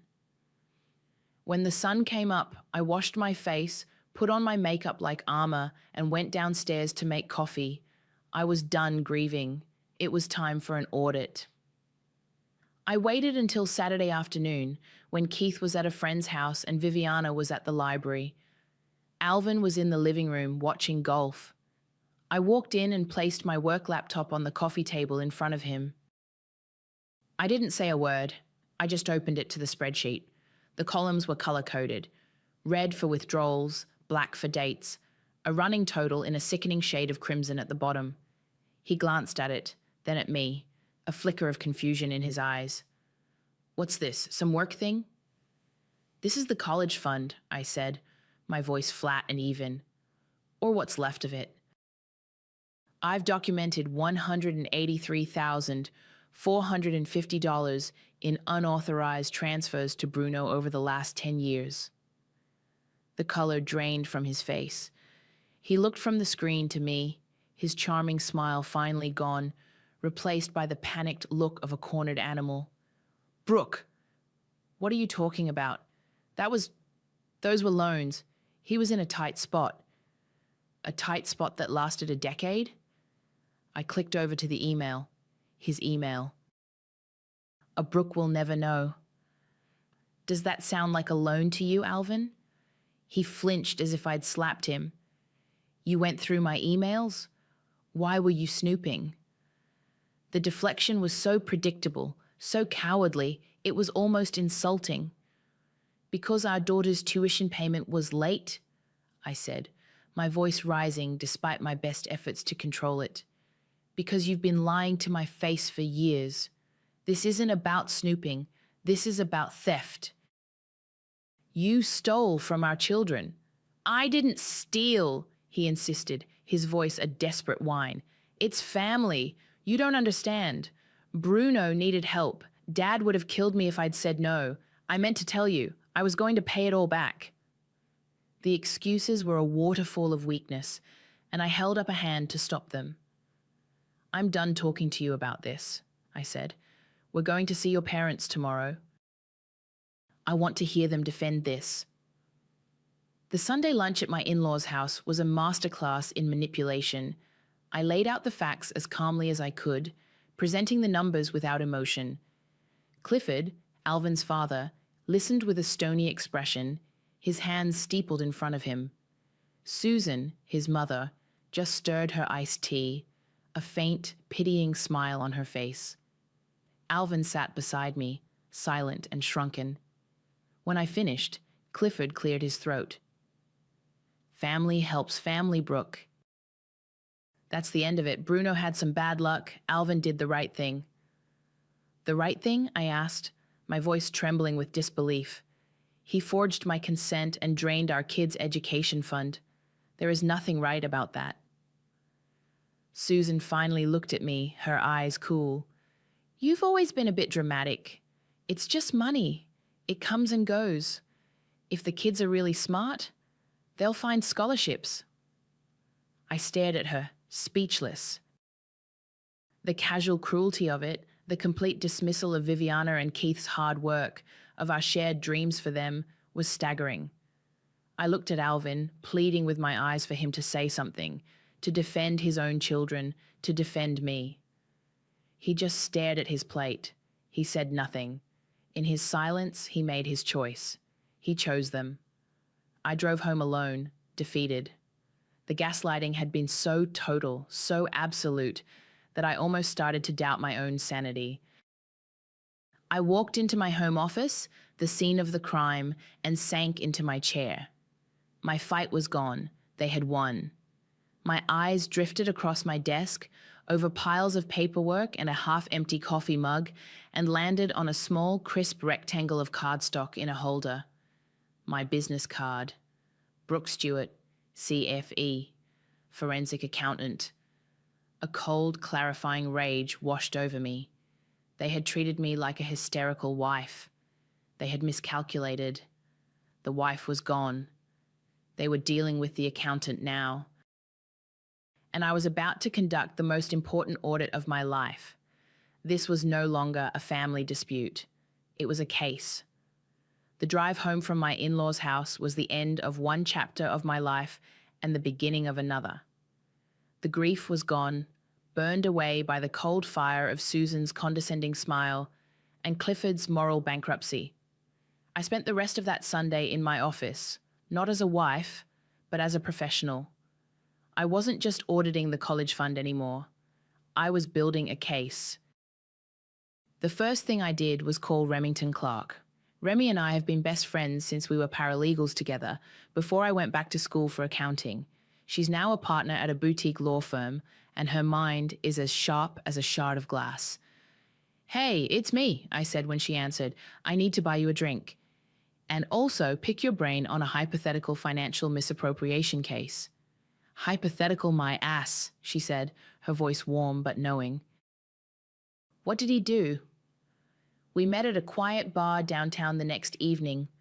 Over a glass of wine, I laid it all out. The transfers, the forged consents, the gaslighting from his parents. I kept my voice steady, presenting the facts as if I were briefing a client. Remy listened without interrupting, her expression growing harder with every detail. "Okay," she said when I finished. "First, you need to move half of whatever is left in your joint accounts into a new account in your name only, right now. Tonight. Second, this isn't just a divorce case waiting to happen, Brooke. This is fraud. What he did with the digital signatures is a federal offense." "I'm not there yet," I said, shaking my head. "I don't know what I want, but I need to document everything. Properly." "Good," she nodded. "Build your file. Scan every statement, every email. Create a timeline. When you're ready to make a move, you need a fortress of evidence. No loopholes, no deniability." Her advice solidified my resolve. This wouldn't be a messy, emotional fight. It would be a precise, surgical strike, executed with the full weight of documented proof. Walking out of the bar, my phone buzzed with a text from a number I didn't recognize. "Hey, it's Fiona. Mom gave me your number. I'm in town for a few weeks. Would be nice to see you." My sister, Fiona. We hadn't spoken in almost 5 years. Our last conversation had been a screaming match over our parents' estate after our father died. She'd accused me of being a cold, controlling bean counter because I'd insisted on a formal appraisal of the house, while she wanted to just trust that our mother's valuation was fair. I'd called her naive and financially reckless. We'd both said things that couldn't be unsaid, and the silence that followed had stretched into years. Seeing her name on my screen felt like a ghost walking through the room. Part of me wanted to delete the message, to keep that door firmly closed. But the betrayal I was facing now cast our old fight in a new light. I had been controlling, yes, but only because I'd seen how easily trust could be weaponized in a family. My hypervigilance, the very trait Fiona resented, was a defense mechanism I'd built long ago. I texted back, "I'm free for coffee Thursday." We met at a small cafe, the air between us thick with unspoken history. Fiona looked older, her face etched with lines of worry I didn't recognize. She told me she was between jobs, staying with our mom for a bit. "Look, Brooke," she started, twisting a napkin in her hands. "I know I was a jerk. You were right about the house. Mom ended up selling it for way less than it was worth 6 months later because she took some bad advice. You were just trying to protect us. I get that now." The apology, so long overdue, cracked something open in me. I told her everything. About Alvin, Bruno, the money. About the meeting with his parents. As I spoke, I saw a flicker of recognition in her eyes. She had seen this movie before, just with a different cast. "They're a clan, Brooke," she said softly when I was done. "It's their loyalty against yours. You can't win that fight on their terms." Her words were a strange comfort. She wasn't just my estranged sister anymore. She was someone who understood the unique pain of being betrayed by the people who are supposed to have your back. That night, I went back to my secret project with renewed focus. I purchased a license for the same case management software we used at my firm. I began uploading the scanned bank statements, the emails, the spreadsheet I'd built. I created a new file, a formal report that would be the foundation of my case. I typed the title, the words appearing on the screen with chilling finality: misappropriation of funds, family account, Stewart. With the framework of my report built, I moved on to the next phase, tracing the money. It wasn't enough to know the funds were gone. I needed to know where they went and what they were used for. I needed to paint a picture of Bruno's lifestyle, funded by his niece and nephew's future. This required a deeper dive, one that went beyond our family bank accounts. My job gives me access to certain corporate and public record databases. It's all perfectly legal, the kind of routine background research we do on entities in fraud cases. I started with Bruno. He'd had a string of failed businesses over the years, each one launched with a flurry of excitement and ending in a quiet fizzle. His most recent venture was a consulting firm, Stewart Strategic Solutions, LLC, a name so blandly corporate it was almost comical. I pulled the LLC's formation documents. It was a shell, registered to a PO box with no real office, but it had a business bank account, and I suspected that's where Alvin had been funneling some of the larger payments, disguised as business expenses. I couldn't legally access his private bank records, but I could follow public breadcrumbs. I found records of lease agreements for luxury cars, all under the LLC. I found state tax liens for unpaid payroll taxes from a defunct t-shirt company he'd run 5 years prior. The most damning discovery came from a county record search.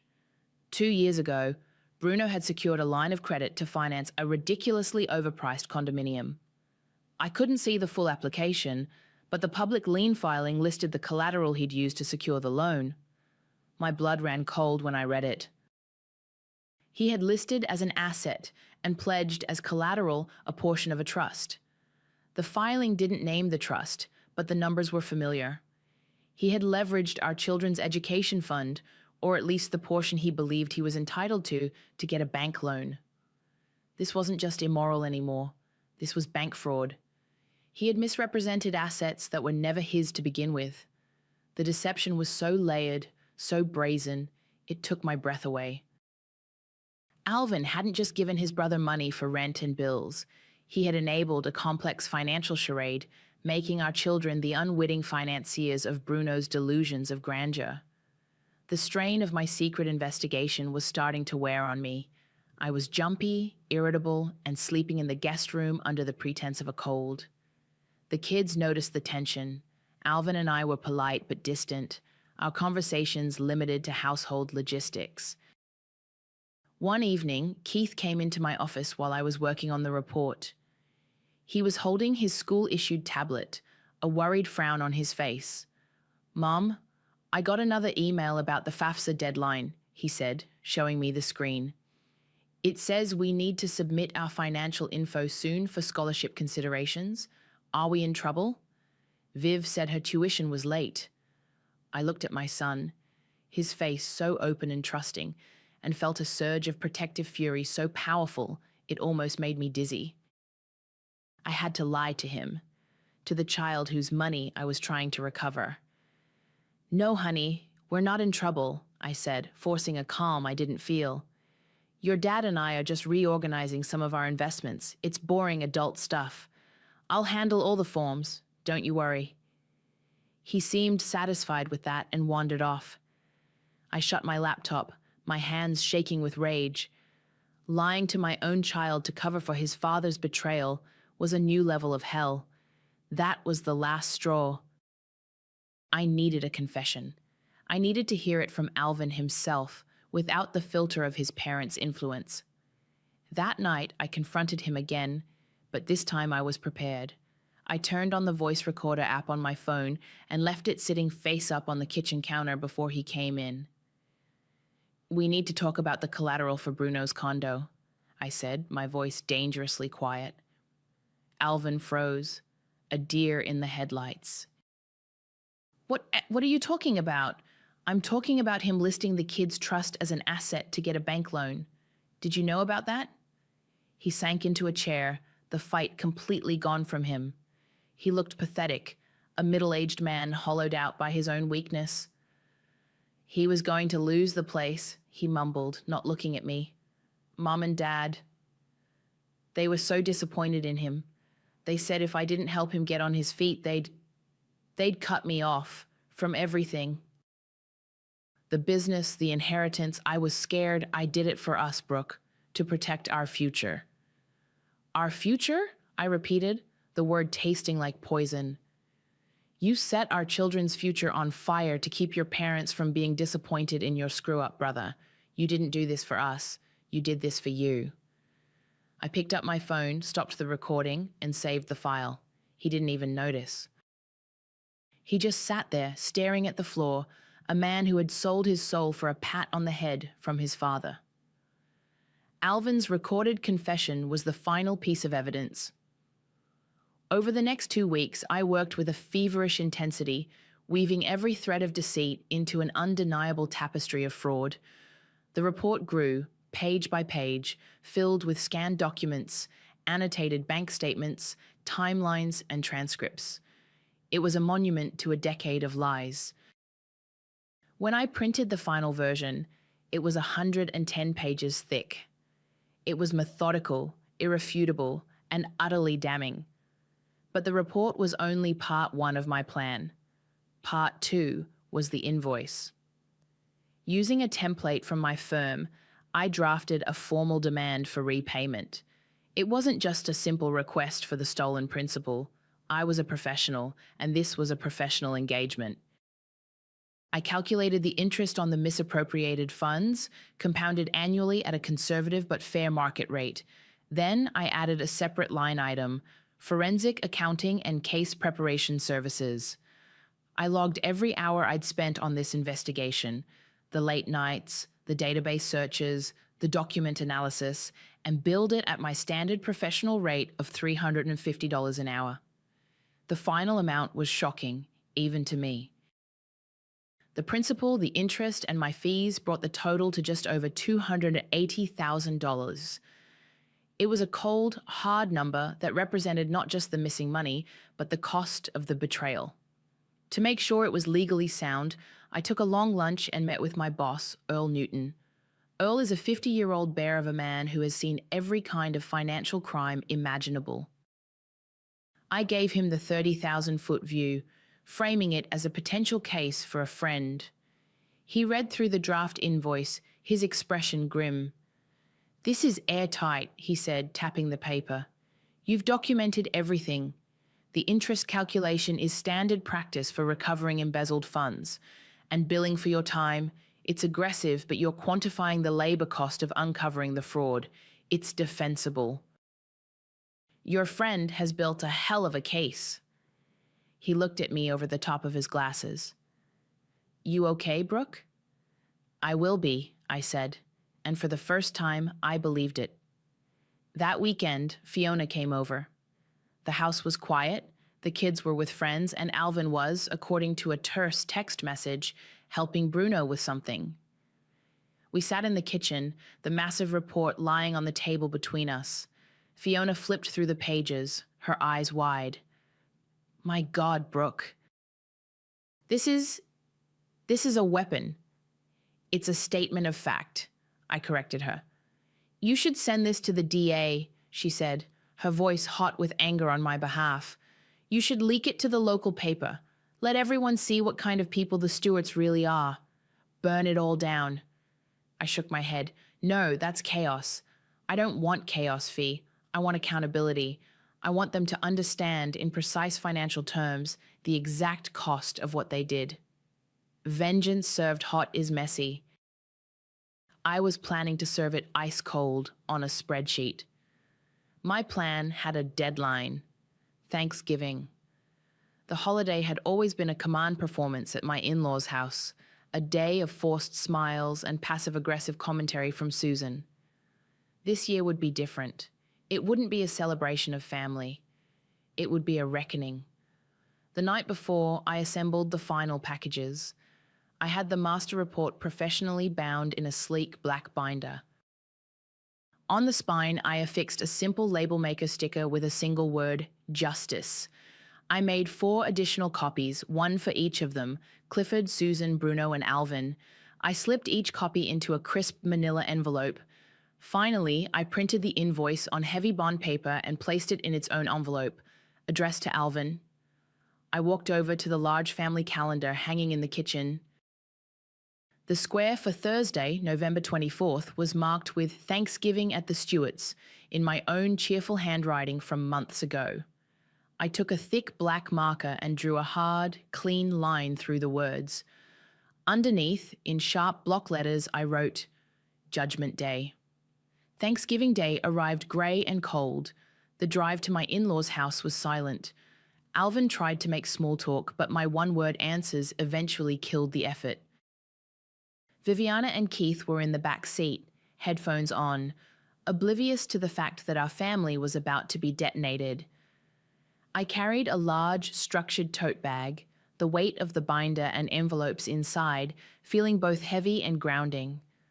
The moment we walked in, the cloying warmth and the smell of roasting turkey felt like a suffocating lie. Susan greeted us with air kisses, her eyes flicking over my simple black dress with faint disapproval. Bruno was already there, loud and obnoxious, telling some exaggerated story about a business deal that was about to close. Clifford stood by the fireplace, the patriarch surveying his domain. We went through the motions of polite conversation. I accepted a glass of wine and held it like a prop, the liquid untouched. I watched my children interact with the family who had so casually stolen from them, and a calm, protective certainty settled over me. I was doing the right thing. When Susan called everyone to the dining room, my heart began a slow, steady beat. The table was perfectly set with her best china, a Norman Rockwell painting of family harmony. I made sure I was seated directly across from Alvin, with a clear view of his parents and brother. Clifford stood at the head of the table, raising his wine glass. A toast, he began, his voice booming with self-satisfaction.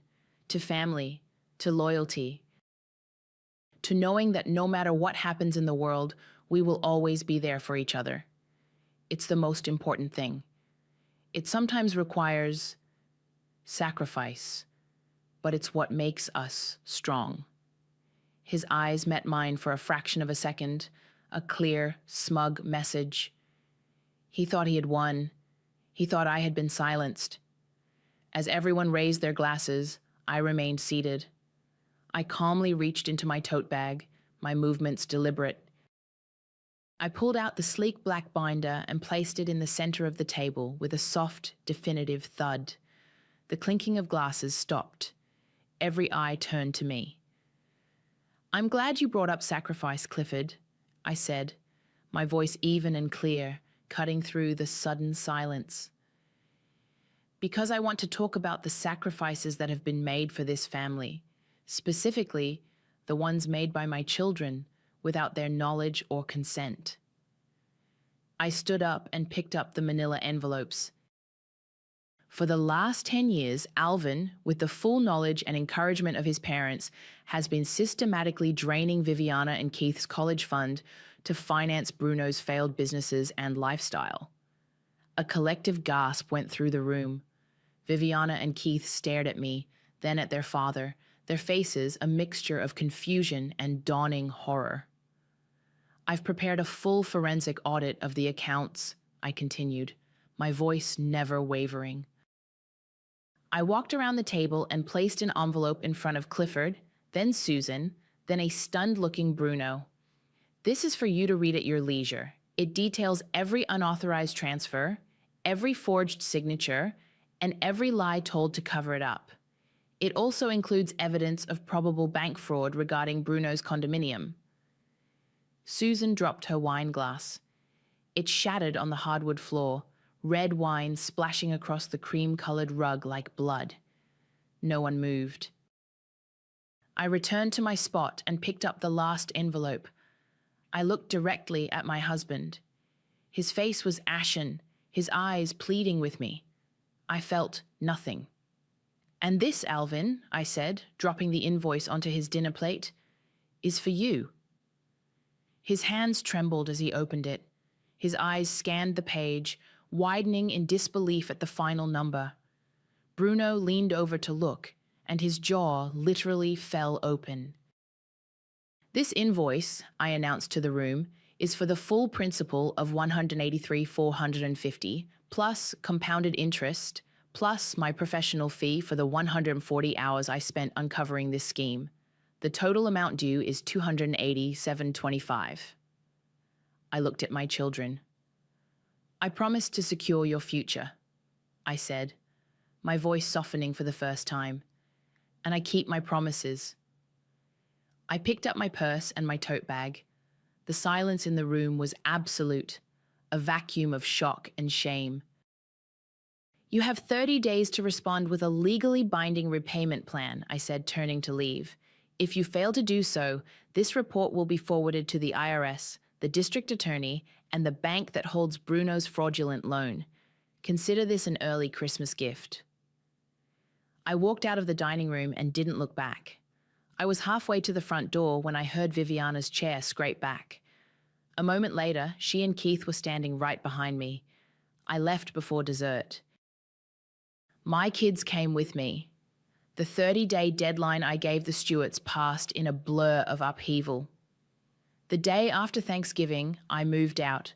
I found a small, clean apartment for rent, and Viviana and Keith helped me pack our essential belongings. They didn't ask a lot of questions at first.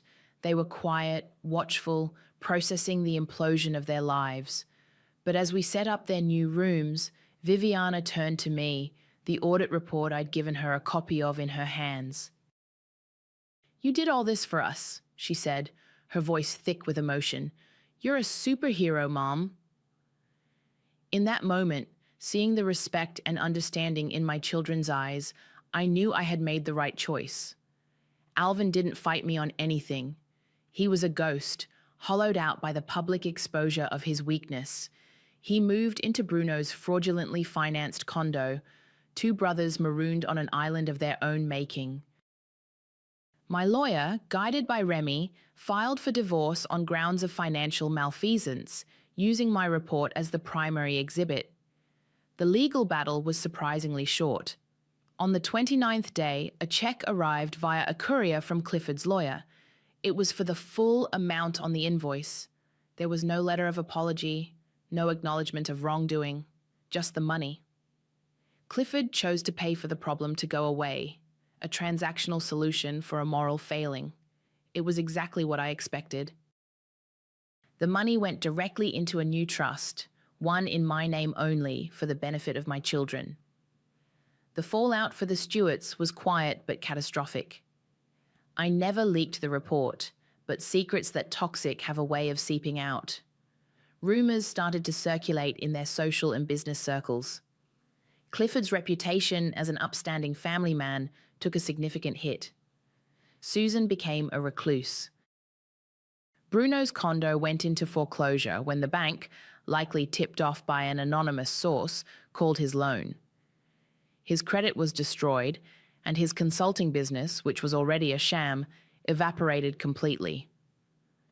Alvin, stripped of the family safety net he'd sacrificed his integrity for, was left with nothing.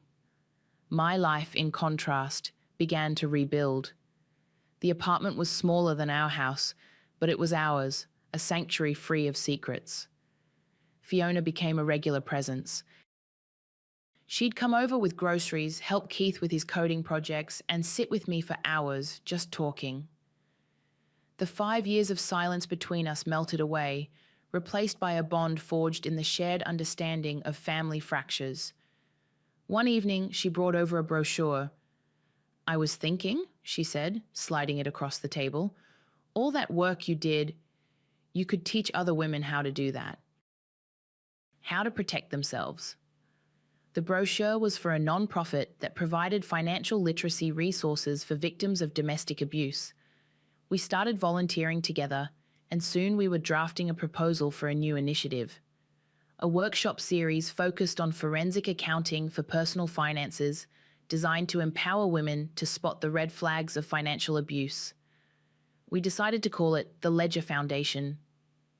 Justice didn't heal the wound of Alvin's betrayal. No amount of money could erase the memory of his lies or the years of trust he'd incinerated. But it did something else. It gave me my power back. It showed my children that integrity is non-negotiable and that you must always, always fight for what is right, especially when it's hard. The following autumn, as the leaves began to turn, Viviana received her early acceptance letter from Georgetown. We celebrated with pizza on the floor of our living room, the three of us laughing until our sides hurt. The pain of the last year was still there, a faint scar, but it was surrounded by new, healthier tissue. We were healing. Next Thanksgiving, there will be no grand family dinner, no forced smiles or bitter toasts. It will be just the three of us in our little apartment. We'll eat takeout and watch movies, and I'll help my kids fill out their scholarship applications. Not because they need the money anymore, but because the forms ask them to write about a time they've demonstrated personal strength and overcome adversity. They have one hell of a story to tell. Next Thanksgiving, I'll be giving my kids scholarships for resilience. The call came at 11:47 p.m. on a Tuesday. I was 3 glasses of wine deep into reviewing acquisition reports when my phone buzzed with a number I hadn't seen in years. Tessa, it's Mrs. Rodriguez from Maple Street. I hope I'm not calling too late. My name is Tessa, and Mrs. Rodriguez used to slip me homemade cookies when I'd show up at her door with fresh bruises and nowhere else to go. She was the only neighbor who ever asked questions. Mrs. Rodriguez, hi. Is everything okay? Well, honey, I thought you should know. Your old house, the one on Elm, it sold last week. I saw the moving trucks today. My wine glass stopped halfway to my lips. Sold? My parents didn't mention. Oh, sweetie, your parents moved out months ago. Didn't you know? They're in that new development across town now. But the buyer... She paused. I recognized him. That boy you used to date, Deacon. The glass slipped from my hand, shattering against my marble floor. Red wine spread like blood across the white stone. Tessa, you there? Yeah, I'm here. Thanks for calling, Mrs. Rodriguez. I hung up and stared at the mess at my feet. 9 years since I'd fled that house at 19 with nothing but a backpack and a bus ticket. 9 years of rebuilding myself from nothing, of becoming someone my teenage self could never have imagined. And now, he was living in my childhood bedroom. I grabbed my laptop, ignoring the wine soaking into my silk pajamas. The county records website loaded slowly, each second stretching like torture. I typed in the address, 1247 Elm Street. There it was, sale date, 3 weeks ago. Purchase price, $340,000. Buyer, Deacon Hart. I scrolled down to the seller information, though I already knew what I'd find. Mark Watts, my father. My phone rang again. This time it was Phoebe. Hey, you better not be working. It's almost midnight. Phoebe. My voice came out strangled. He bought it. Who bought what? Deacon. He bought my house, my childhood house. Silence. Then, what the hell are you talking about? I told her everything Mrs. Rodriguez had said, about my parents moving without telling me, about Deacon signing papers to own the place where he'd once cornered me in the kitchen, where he'd shoved me so hard I'd cracked a rib, where my father had watched it happen and told me I was too emotional when I tried to explain. That sick bastard, Phoebe whispered, and your dad just sold it to him? Apparently so. I pulled up more records. My father had bought the house in 1987 for $89,000. He'd just made a $250,000 profit selling my trauma to the man who'd caused it. Tessa, are you okay? You're being really quiet. I wasn't okay. I was remembering the last night I'd spent in that house. The bruise on my throat that I'd covered with concealer for weeks. The way Deacon had smiled at my father over dinner while my ribs ached from where he'd grabbed me earlier. The way my father had clapped him on the back and called him son. I need to see the deed, I said. Tessa, I need to see exactly what he bought. I hung up and dove deeper into the public records. Property tax information, previous sales, mortgage details. Deacon had put down 20% and financed the rest through a local bank. His credit score was listed as 680, not great, but passable. I opened another tab and searched for his business.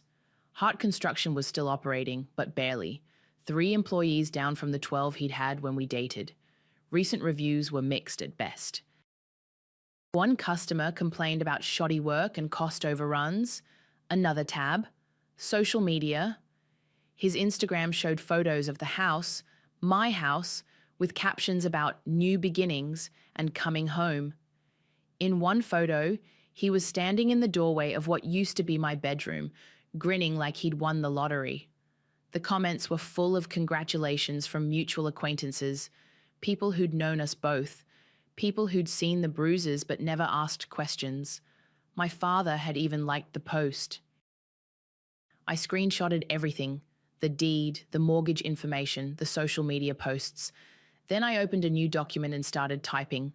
Property research, 1247 Elm Street. Current owner, Deacon Hart. Purchase date, October 15th. Mortgage holder, First National Bank. Interest rate 6.8%. Monthly payment, approximately $2,100. I saved the file and closed my laptop. The wine stain had spread across half my living room floor, dark and permanent. I walked to my floor-to-ceiling windows and looked out at the city lights below. My penthouse apartment was worth more than my childhood home ever would be. I'd built an empire from nothing, created wealth my 19-year-old self couldn't have dreamed of. But none of that mattered right now. I stared at my reflection in the glass. Successful, powerful, untouchable. Then I smiled. I stared at his name on the deed, burned into my memory now. But he wasn't the only one buying houses lately. The next morning, I called in sick to my regular job and spent 6 hours at my kitchen table with spreadsheets, coffee, and a growing pile of documents. By noon, I had a complete financial profile on Deacon Hart. His construction business was hemorrhaging money. 3 major contracts had fallen through in the past year. He owed $47,000 in back taxes. The house purchase had cleaned out his savings account. But there was something else. Something that made me smile for the first time since Mrs. Rodriguez's call. His family's vacation house on Lake Morrison was about to go into foreclosure. I dialed Jarrett's number. Ref Design Group, this is Jarrett. It's Tessa. I need you to move on that lake property we discussed. The Morrison place? I thought you said we were waiting until... Change of plans. I want it. Today. Jarrett paused. Tessa, that's a cash deal. $400,000. Are you sure? Positive. Use the Riverside LLC. And Jarrett? I need this done quietly. When have I ever been loud? After I hung up, I poured another cup of coffee and let myself remember. Not the bad parts, not yet, the beginning. I was 17 when I met Deacon at a house party. He was 24, confident, and he looked at me like I was the only person in the room. When he offered to drive me home, I said yes. Your dad seems cool, he'd said after meeting my father for the first time. My father had been impressed. Deacon owned his own business, drove a nice truck, and called him Sir. Everything I wasn't, according to my father, everything I'd never be. He likes you more than he likes me, I joked. Deacon had laughed. That's because I'm not his daughter. Fathers are different with daughters. He was right about that. The first time Deacon hit me, I was 18. We'd been dating for 8 months. I'd questioned why he'd been texting his ex-girlfriend, and he'd backhanded me so fast I didn't see it coming. "Don't ever accuse me of cheating again," he'd said, like I was the one who'd done something wrong. I'd gone home with a split lip and told my parents I'd fallen off my bike. "You need to be more careful," my father had said, not looking up from his newspaper. My mother had handed me an ice pack and said nothing. The second time, Deacon had shoved me into a wall during an argument about college. I'd wanted to apply to schools out of state. He'd wanted me to stay local.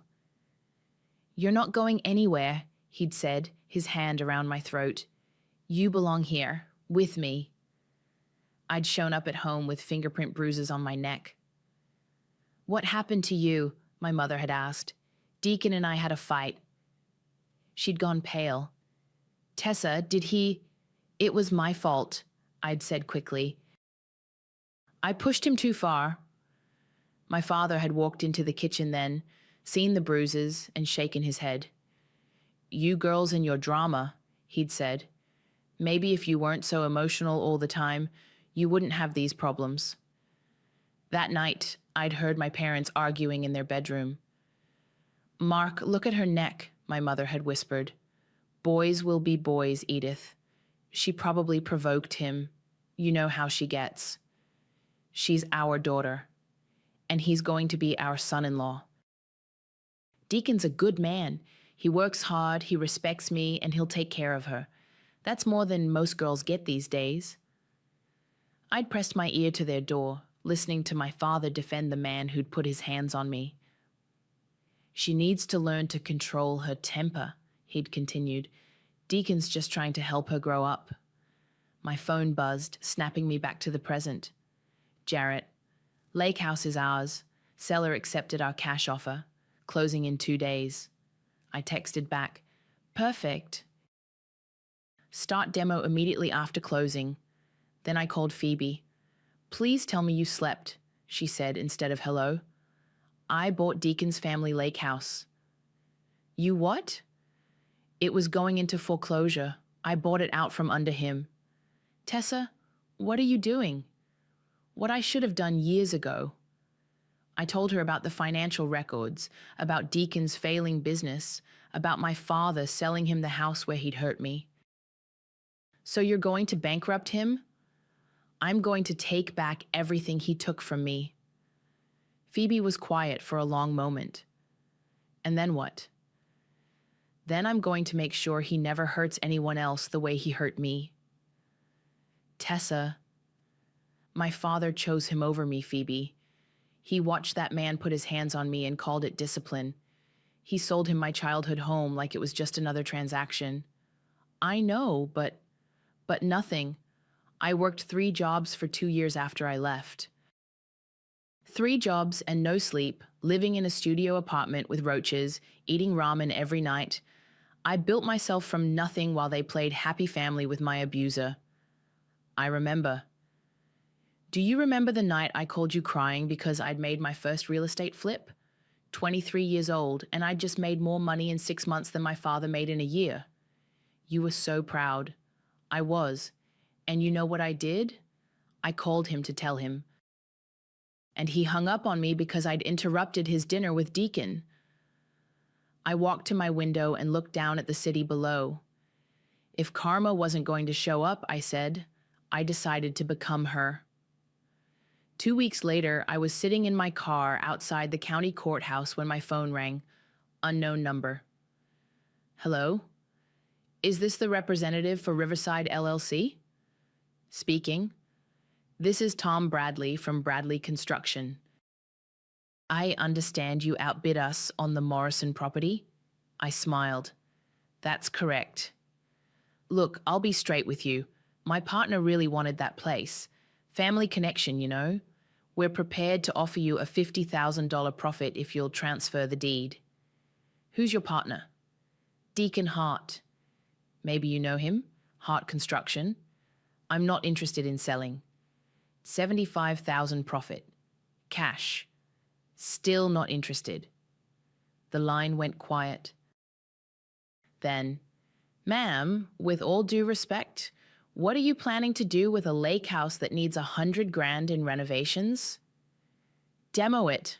I hung up and immediately called Jarrett. "The lake house demo starts tomorrow, right?" "Bright and early. Why?" "Make sure you get photos. Every angle. Before, during, and after." "Tessa, what's going on?" "Just document everything." That afternoon, I drove out to Lake Morrison.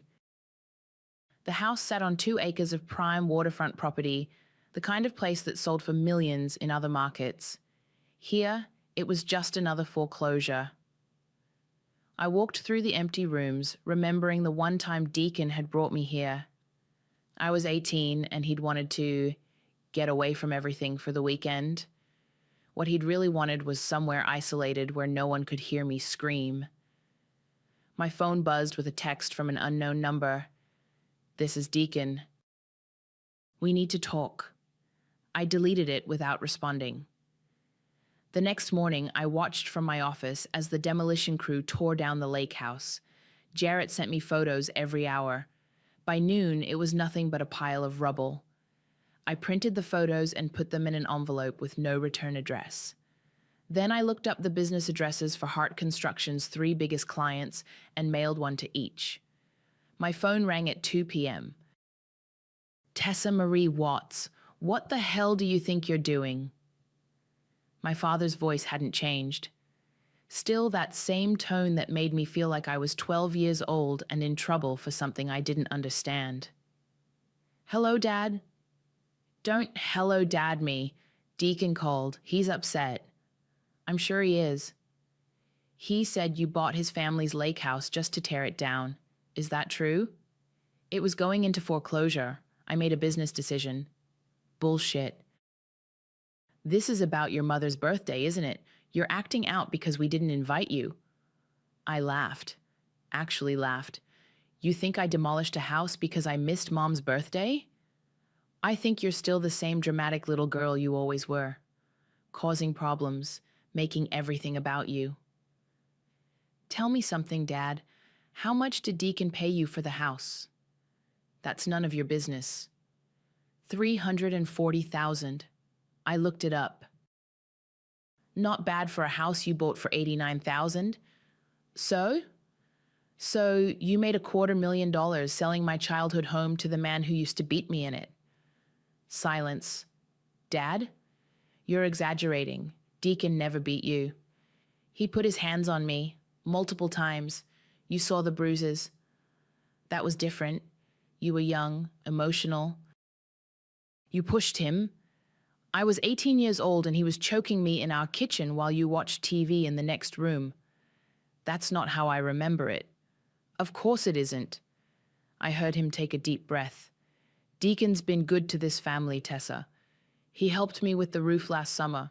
He checks on your mother when I'm out of town. He's like a son to me." "More than I ever was." "You left. You chose to leave. I chose to survive. You chose to be dramatic and run away instead of working things out like an adult." I hung up. Within an hour, my phone was buzzing with texts from Deacon. "Your dad told me what you did. This is childish, even for you. You want to play games? Let's play. I know where you work." I screenshotted each message and saved them to a folder labeled Evidence. Then I called my private investigator. "Marcus, it's Tessa. I need you to dig deeper on Deacon Hart. Financial records, business dealings, personal relationships, everything. How deep are we talking? Deep enough to find out why a man with a failing construction business could afford to buy a $300,000 house. That might take some time." "I've got time."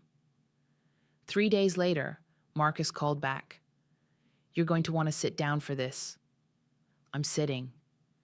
"Your boy Deacon didn't buy that house with his own money. The down payment came from a high-interest private loan, $68,000 at 18% interest." "Who's the lender?" That's where it gets interesting. The loan came through a shell company, but I traced it back. The money originally came from his ex-girlfriend's settlement from a car accident. She gave him access to her account 6 months ago. Ex-girlfriend? Sarah Mitchell, 26 years old. She was in a serious accident last year, got a $200,000 settlement. According to her social media, she's been dating Deacon for about 8 months. I felt something cold settle in my stomach. Marcus, I need you to find out everything you can about Sarah Mitchell. Already on it. But Tessa, from what I can see so far, this girl has no idea what she's gotten herself into. I stared out my office window at the city below. Somewhere out there, another young woman was handing over her money to the man who'd once convinced me that love was supposed to hurt. The man who sold me lies now sold my past. I was getting it all back, piece by shattered piece. Marcus sent me Sarah's file the next morning. 26 years old, worked as a dental hygienist, lived in a small apartment across town. Her Instagram showed the same progression I remembered from my own relationship with Deacon. Early photos full of flowers and romantic dinners, recent ones where her smile looked forced and she wore long sleeves even in summer heat. I called my real estate agent. Rebecca, I need to make an offer on a property. Cash deal, close within the week. Which property? 1247 Elm Street. Tessa, that house just sold 3 weeks ago. I know, I want you to reach out to the owner. Tell him you have a client interested in a quick flip. Offer him $400,000. That's $60,000 over what he paid. I know what I'm doing. 2 hours later, Rebecca called back. He said no, but he seemed interested, like he was thinking about it. Call him back tomorrow. Offer $450. Tessa, just do it. That afternoon, I drove to Elm Street. I parked 3 houses down and stared at the place where I'd spent the first 18 years of my life. Deacon had already started making changes. New shutters, a fresh coat of paint on the front door, the same door I'd run through at 19 with a backpack and bruised ribs. My phone rang. Tessa? It's Sarah. I nearly dropped the phone. Sarah? Sarah Mitchell. I got your number from, well, it doesn't matter how. Can we meet? Where? Anywhere but my place. He's there. We met at a coffee shop downtown. Sarah looked exactly like her photos, blonde, petite, with the kind of nervous energy that came from constantly looking over your shoulder. She had a bruise on her wrist that she kept trying to hide with her sleeve. You're Deacon's ex, she said, sliding into the booth across from me. I am. He talks about you, a lot. I'm sure he does. She wrapped her hands around her coffee cup. He says you're crazy, that you stalked him, made up stories about him hurting you. And what do you think? She was quiet for a long moment. I think you bought his family's lake house just to tear it down. I did. Why? I looked at her bruised wrist. How long has he been hitting you, Sarah? Her face went white. He doesn't... The bruise on your wrist. The way you keep checking your phone. The fact that you're meeting me in secret. She started crying. Right there in the middle of the coffee shop, she broke down completely. It started 6 months ago, she whispered. After I gave him access to my settlement money, he said it was for our future, for the house he wanted to buy. My house. Your house? I grew up there. My father sold it to him. She stared at me. He never mentioned that. I'm sure he didn't. What else did he tell you about the money? That it was an investment. That he'd pay me back with interest once his business picked up. Sarah, his business is failing. He owes $47,000 in back taxes. That's impossible. He just bought a house. With your money. She was quiet for a long time. What am I supposed to do? I gave him everything. The settlement was supposed to be my fresh start after the accident. You can still have a fresh start. How? I pulled out my phone and showed her the screenshots of Deacon's threatening texts. Document everything Every bruise, every threat, every time he takes your money without asking. He'll kill me if he finds out I talk to you. Then don't let him find out. I gave her my number and made her promise to call if things got worse. Then I drove back to Elm Street. This time I got out of my car. The key was still hidden under the fake rock by the back door. Some things never change. I let myself in and stood in the kitchen where Deacon had cornered me so many times. The walls were the same pale yellow my mother had painted them when I was 12. The scratches on the hardwood floor from when he'd thrown a chair were still there. I walked upstairs to my old bedroom. Deacon had turned it into an office. There was a desk where my bed used to be, filing cabinets where my dresser had been, but the closet was the same.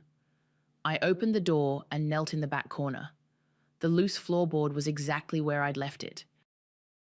I pried it up with my car keys and reached into the space underneath. The envelope was still there, water-stained and yellowed with age, but intact. Inside were 3 Polaroid photos I'd taken with a camera I'd stolen from the drugstore where I worked. Photos of bruises Deacon had left on my ribs, my back, my throat. Photos I'd hidden because I knew someday I might need proof. On the back of each photo, I'd written the date and what had happened. My teenage handwriting looked shaky and scared. October 15th, 2014, he pushed me down the stairs because I talked to Jake Morrison at school. December 3rd, 2014, he hit me with his belt because I was 5 minutes late getting home from work. January 22nd, 2015, he choked me because I said I wanted to go to college. I sat on the floor of my old closet, holding the photos, and for the first time in 9 years, I let myself cry for the girl who'd hidden them there. My phone buzzed with a text from Rebecca. He called back. Wants to meet tomorrow to discuss the offer. I wiped my eyes and stood up. The photos went into my purse. Inside the closet wall, I'd found something I'd hidden years ago, the only physical proof of a particular moment that split me forever. And now I had it. The meeting with Deacon was set for 2 p.m. at Rebecca's office. I arrived early and watched through the window as his truck pulled into the parking lot.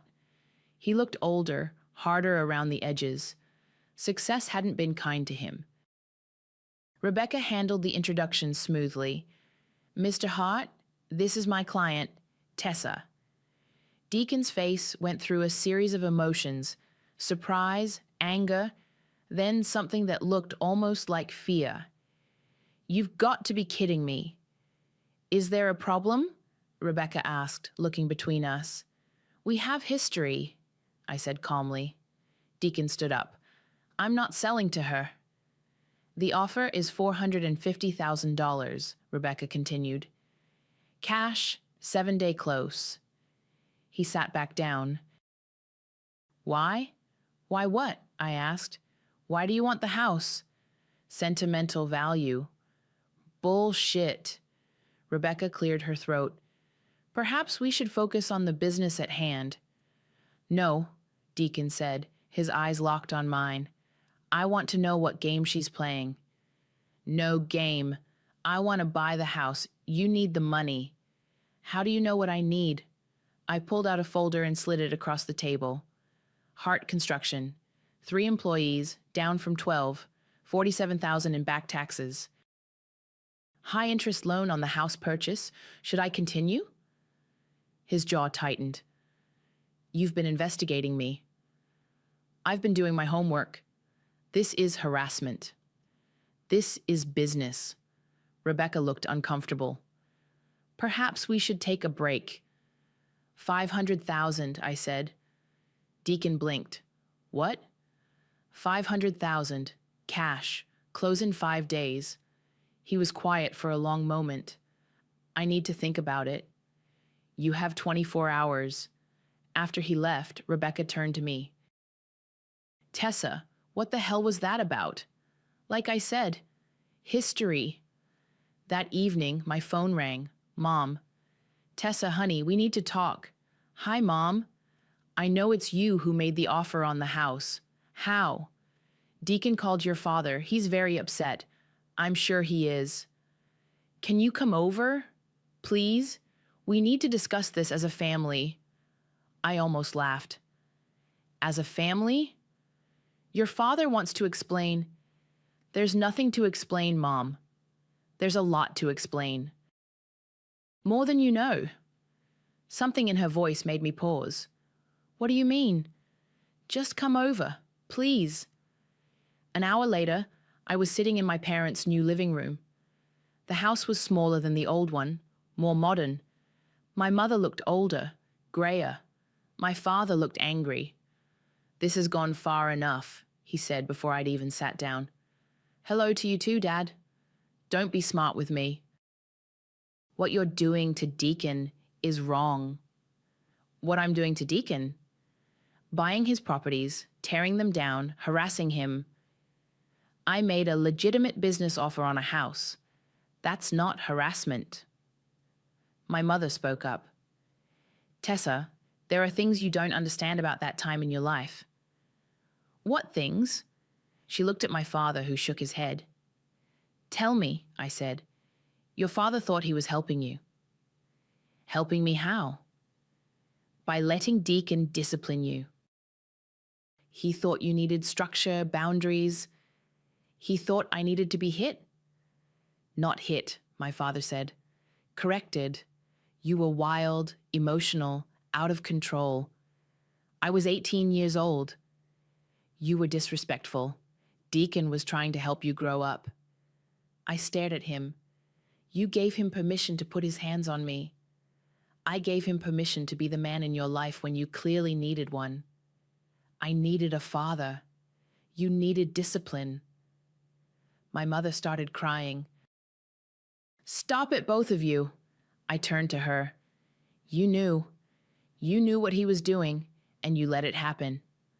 I tried to talk to your father. You tried. You tried. You don't understand how it was back then.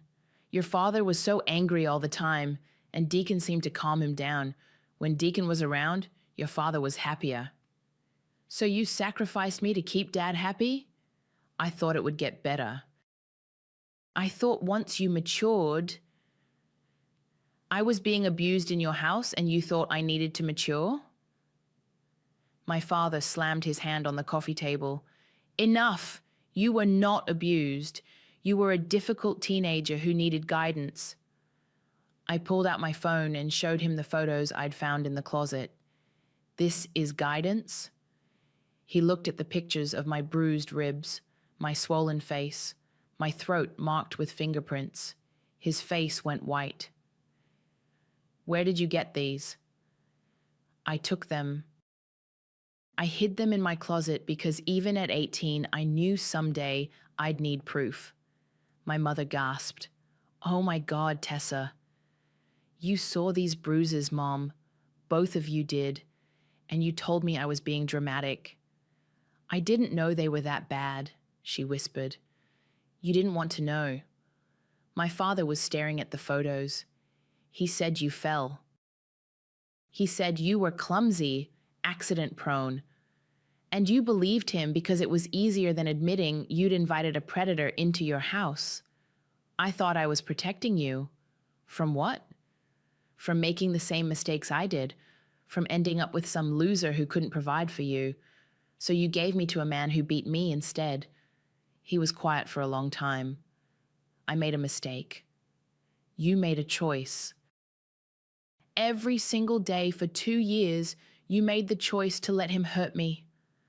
My mother reached for my hand. Tessa, please, we want to make this right. I pulled away. You can't make this right. You can't undo 18 years of choosing him over me. What do you want from us? My father asked. I wanted a mother who would protect me. I wanted a father who would love me more than he loved his own ego. I needed parents who would choose their daughter over their reputation. We're choosing you now, my mother said. No, you're trying to protect Deacon now, just like you did then. I stood up to leave. Tessa, wait, my mother called. There's something else. Something I never told you. I stopped at the door. What? The security cameras. Your father installed them when you were 17. They recorded everything. My blood went cold. Everything? The fights, the incidents, everything. Where are the recordings? My father wouldn't meet my eyes. I deleted them. When? After you left, I thought it was better. You destroyed evidence of my abuse. I was protecting the family. I looked at both of them, my mother crying, my father staring at the floor. I needed a mother, I said quietly, not a silent bystander. I walked out and didn't look back. In my car, my phone buzzed with a text from Deacon. I'll take the 500. But this doesn't end here. I texted back, you're right, it doesn't. The closing took 3 days. I paid cash, no inspection, no contingencies. By Friday afternoon, I owned the house where I'd grown up, where I'd been hurt, where my parents had chosen my abuser over their own daughter. I was standing in the empty living room when I heard a car door slam outside. Through the window, I saw my father walking up the front path. He looked older than he had 3 days ago, like the weight of those photos had aged him years in hours. I opened the door before he could knock. You came. I got the deed in the mail, he said, holding up the envelope. Figured you'd be here. Come in. He stepped inside and looked around. Looked smaller than I remembered. Everything does when you grow up. We stood in the living room where he used to watch TV while Deacon hurt me in the kitchen. The silence stretched between us. I brought you something, he said finally, pulling out a manila folder. Found it in the basement of the old house. Thought you might want it. Inside were school photos, report cards, a drawing I'd made in 2nd grade of our family. In the drawing, I was holding both my parents' hands and smiling. You were a good kid, he said quietly. I was your kid. I know. Do you? Because for 2 years you treated me like I was the problem. Like I was some burden you needed Deacon to fix. He sat down heavily on the floor, his back against the wall. I was 23 when you were born, younger than you are now. That's not an excuse. No, it's not. But I was scared, Tessa. Scared I'd mess you up the way my father messed me up. So you let someone else mess me up instead? I thought I was teaching you to be strong. To not take crap from anyone. By letting someone give me crap. By letting you learn to handle difficult men. I stared at him. You thought abuse was a learning experience? I thought it was discipline. I thought... He stopped, shook his head. I don't know what I thought. I was young and stupid, and I believed what I wanted to believe. Which was what? That Deacon was a good man who could teach you things I couldn't. That he'd make you tougher, more resilient. He made me afraid to come home. I know that now. You knew it then too. You just didn't care. He was quiet for a long time. You're right. About what? I chose him over you, every time. I sat down across from him on the hardwood floor. Why? Because he made me feel like a good father. He called me sir, asked my advice, treated me with respect. You challenged me, questioned me, made me feel like I didn't know what I was doing. I was a teenager. That's what teenagers do. I know that now, but not then. Not then. I pulled out the photos from my purse and spread them on the floor between us. Look at them again.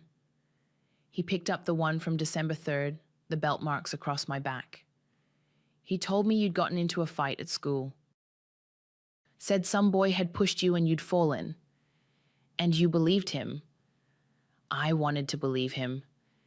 Even when the bruises didn't match the story. Even then, I picked up another photo. This one? He looked at the fingerprints around my throat. He said you'd tried to run away, and he'd had to restrain you. I was trying to leave for work. I know. He choked me because I wouldn't quit my job. I know. And you told me I was being dramatic when I tried to tell you. I told you that because admitting the truth would have meant admitting I'd failed you, and I couldn't handle that. We sat in silence, looking at the evidence of my pain spread out between us. I'm sorry, he said finally. For what, specifically?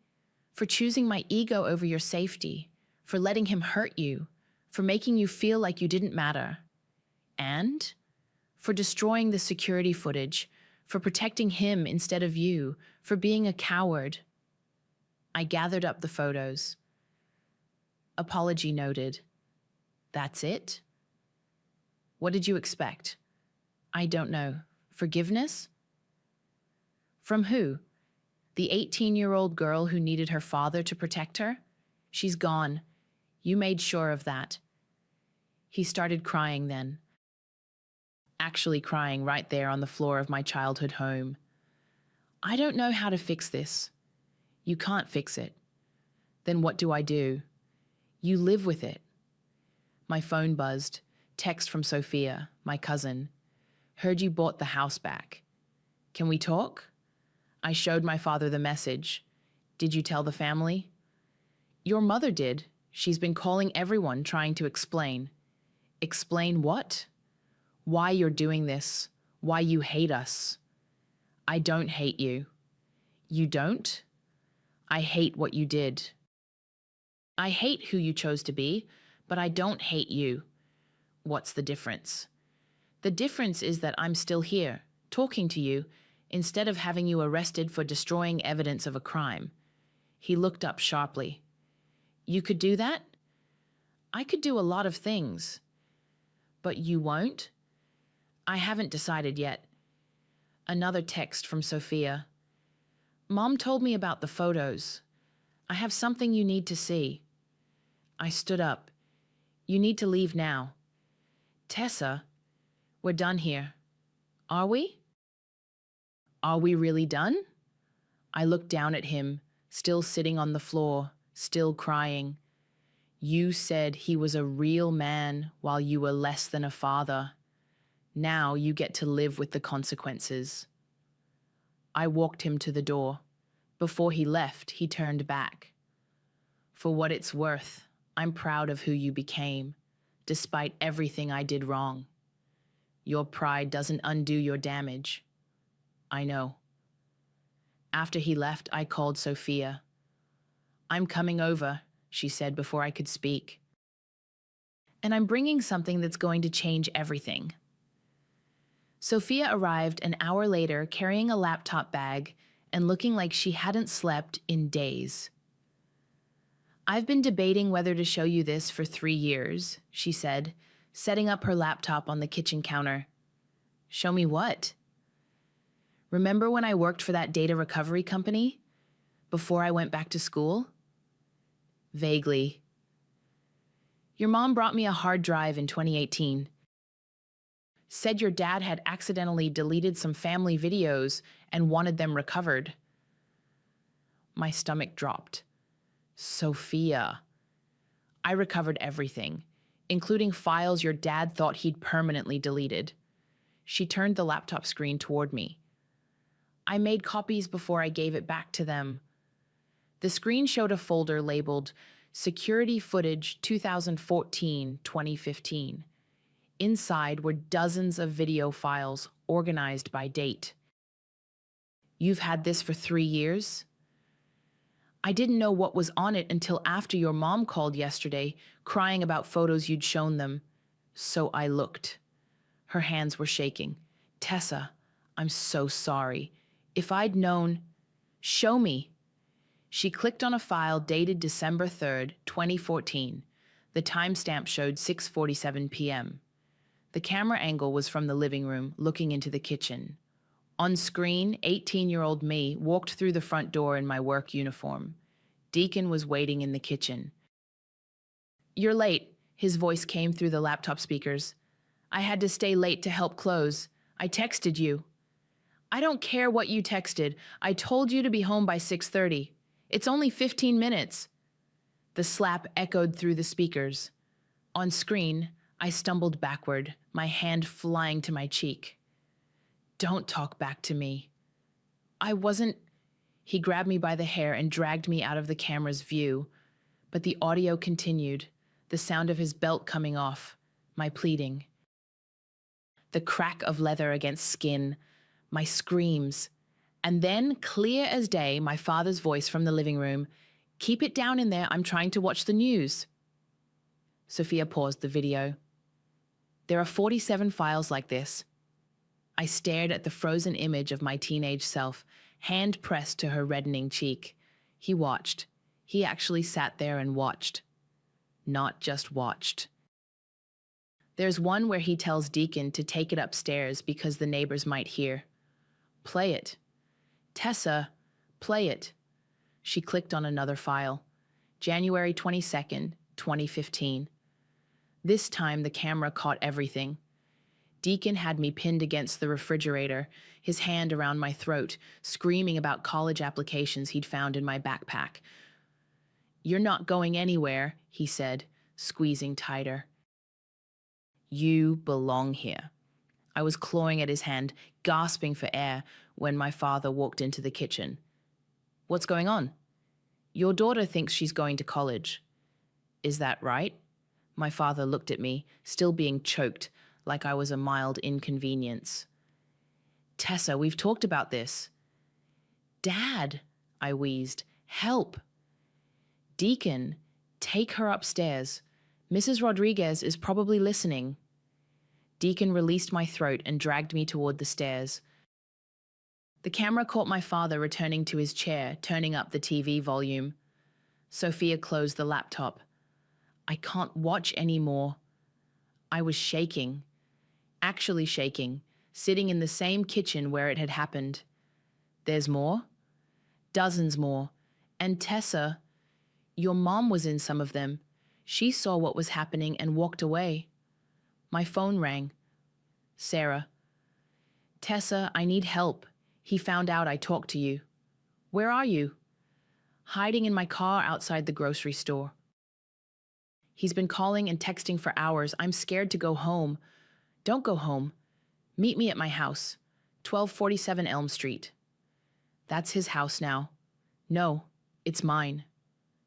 An hour later, Sarah was sitting on my living room floor, her left eye swollen shut, her lips split.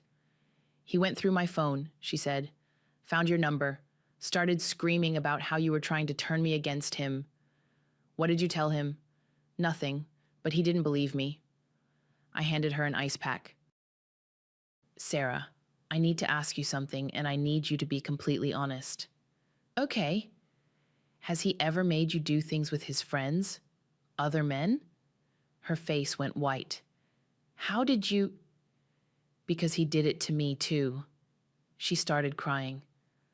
I thought I was the only one. I thought it was normal that all girlfriends had to. It's not normal. None of it is normal. My doorbell rang.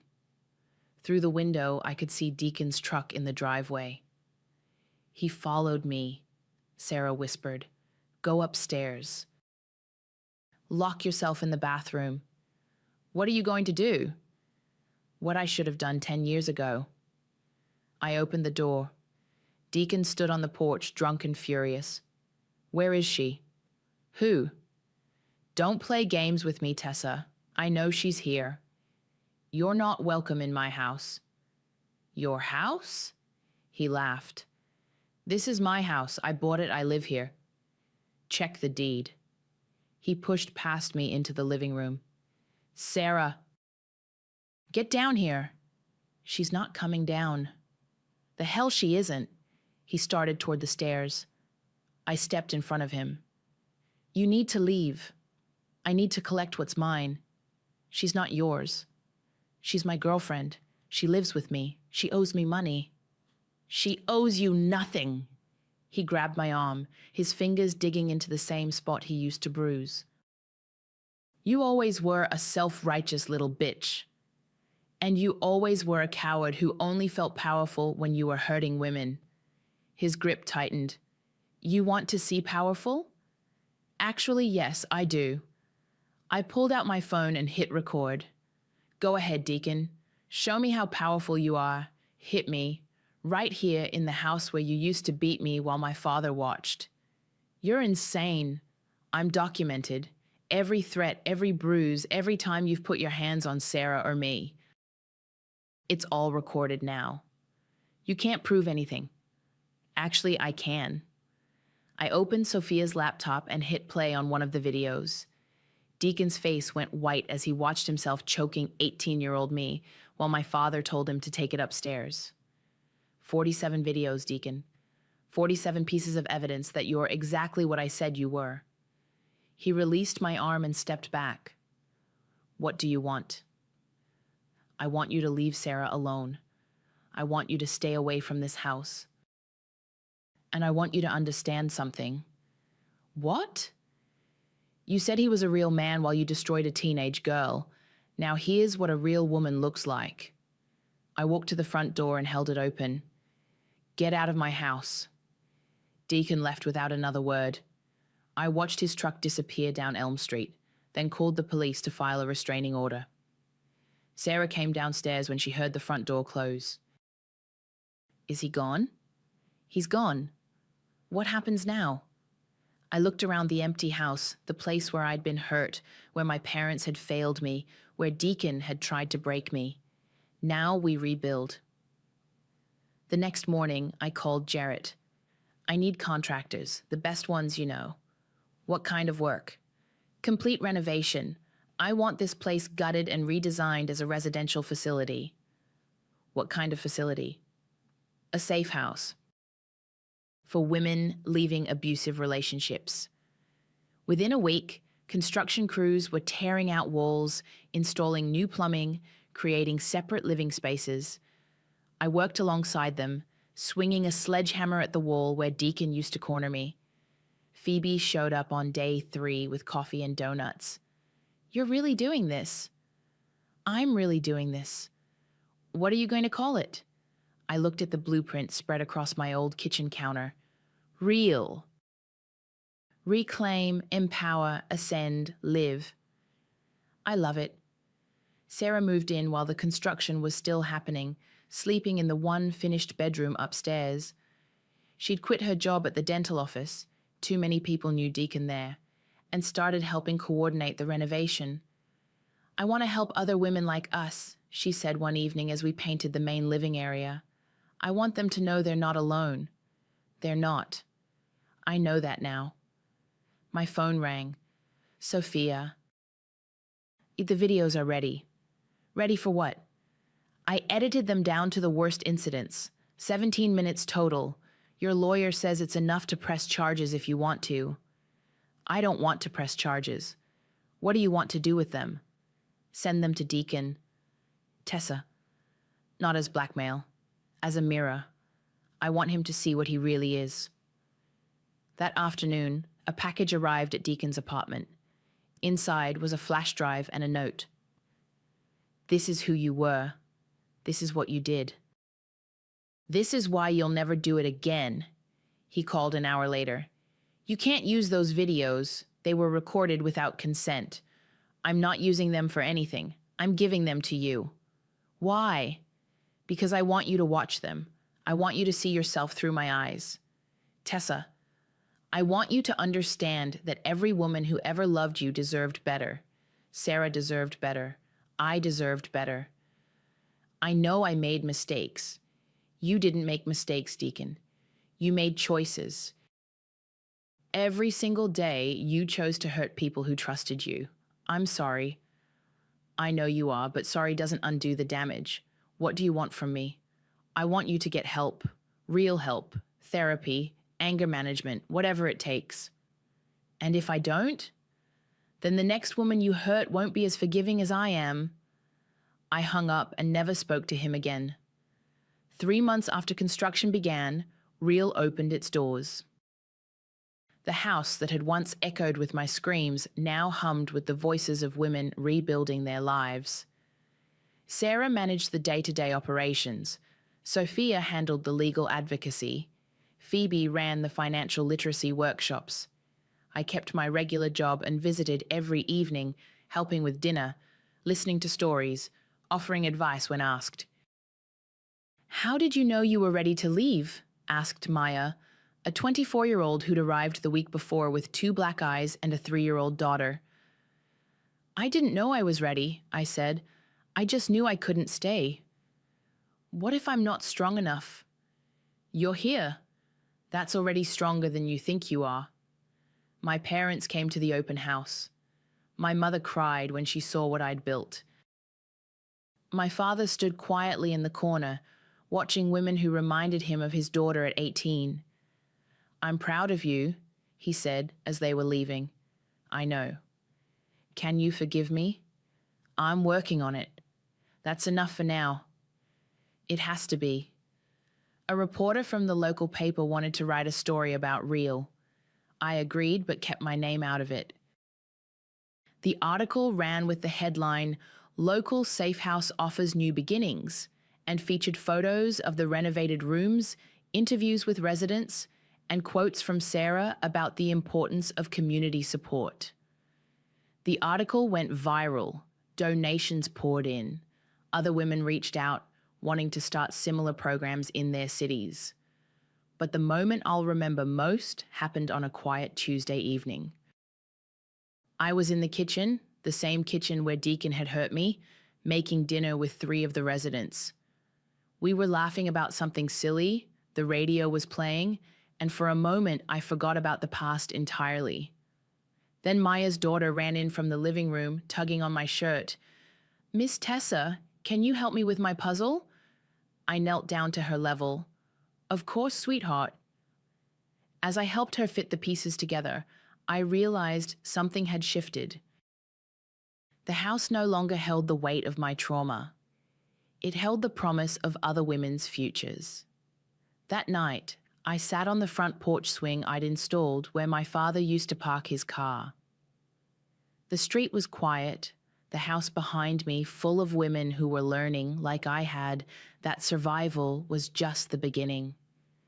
My phone buzzed with a text from an unknown number. Saw the article, started therapy. Thank you. I deleted the message without responding and looked up at the stars. This home once knew silence, now it echoes with truth. I walked into that courtroom knowing exactly what I was about to destroy. My brother Caden sat at the defendant's table, his expensive suit perfectly pressed, that charming smile frozen on his face the moment he saw me. For 30 seconds, the only sound was the judge shuffling papers. Then Caden's mouth fell open like a broken hinge. Your Honour, I said, my voice steady as granite. Beatrice Owens, representing the plaintiff. The colour drained from his face so fast I thought he might faint. But let me back up 6 months, to the night I made what my family called the $3,000 mistake. You spent how much? My mother Ingrid's fork clattered against her plate, sending peas rolling across the dining room table like tiny green marbles of judgment. $3,400, I repeated, cutting my chicken into precise squares, for a legal advocacy certification course. The silence that followed could have suffocated a small animal. My sister Zoe stopped mid-chew, a piece of bread hanging from her mouth like she was a confused golden retriever. Caden set down his wineglass with the kind of deliberate control that meant he was about to explode. Beatrice. Mum's voice had that tone, the one that used to make me hide in my bedroom closet when I was 8. That's the most selfish thing I've ever heard. Selfish? The word tasted bitter. How is getting an education selfish? Because your brother needs help with his legal fees. She gestured toward Caden like he was a wounded war hero, instead of a 35-year-old man going through his second messy divorce. Claire is trying to take him for everything he's worth, and you're off playing lawyer with money you don't have. Zoe finally swallowed her bread. Seriously, Bea, you clean toilets for a living. What are you going to do with a legal certificate? Represent janitors?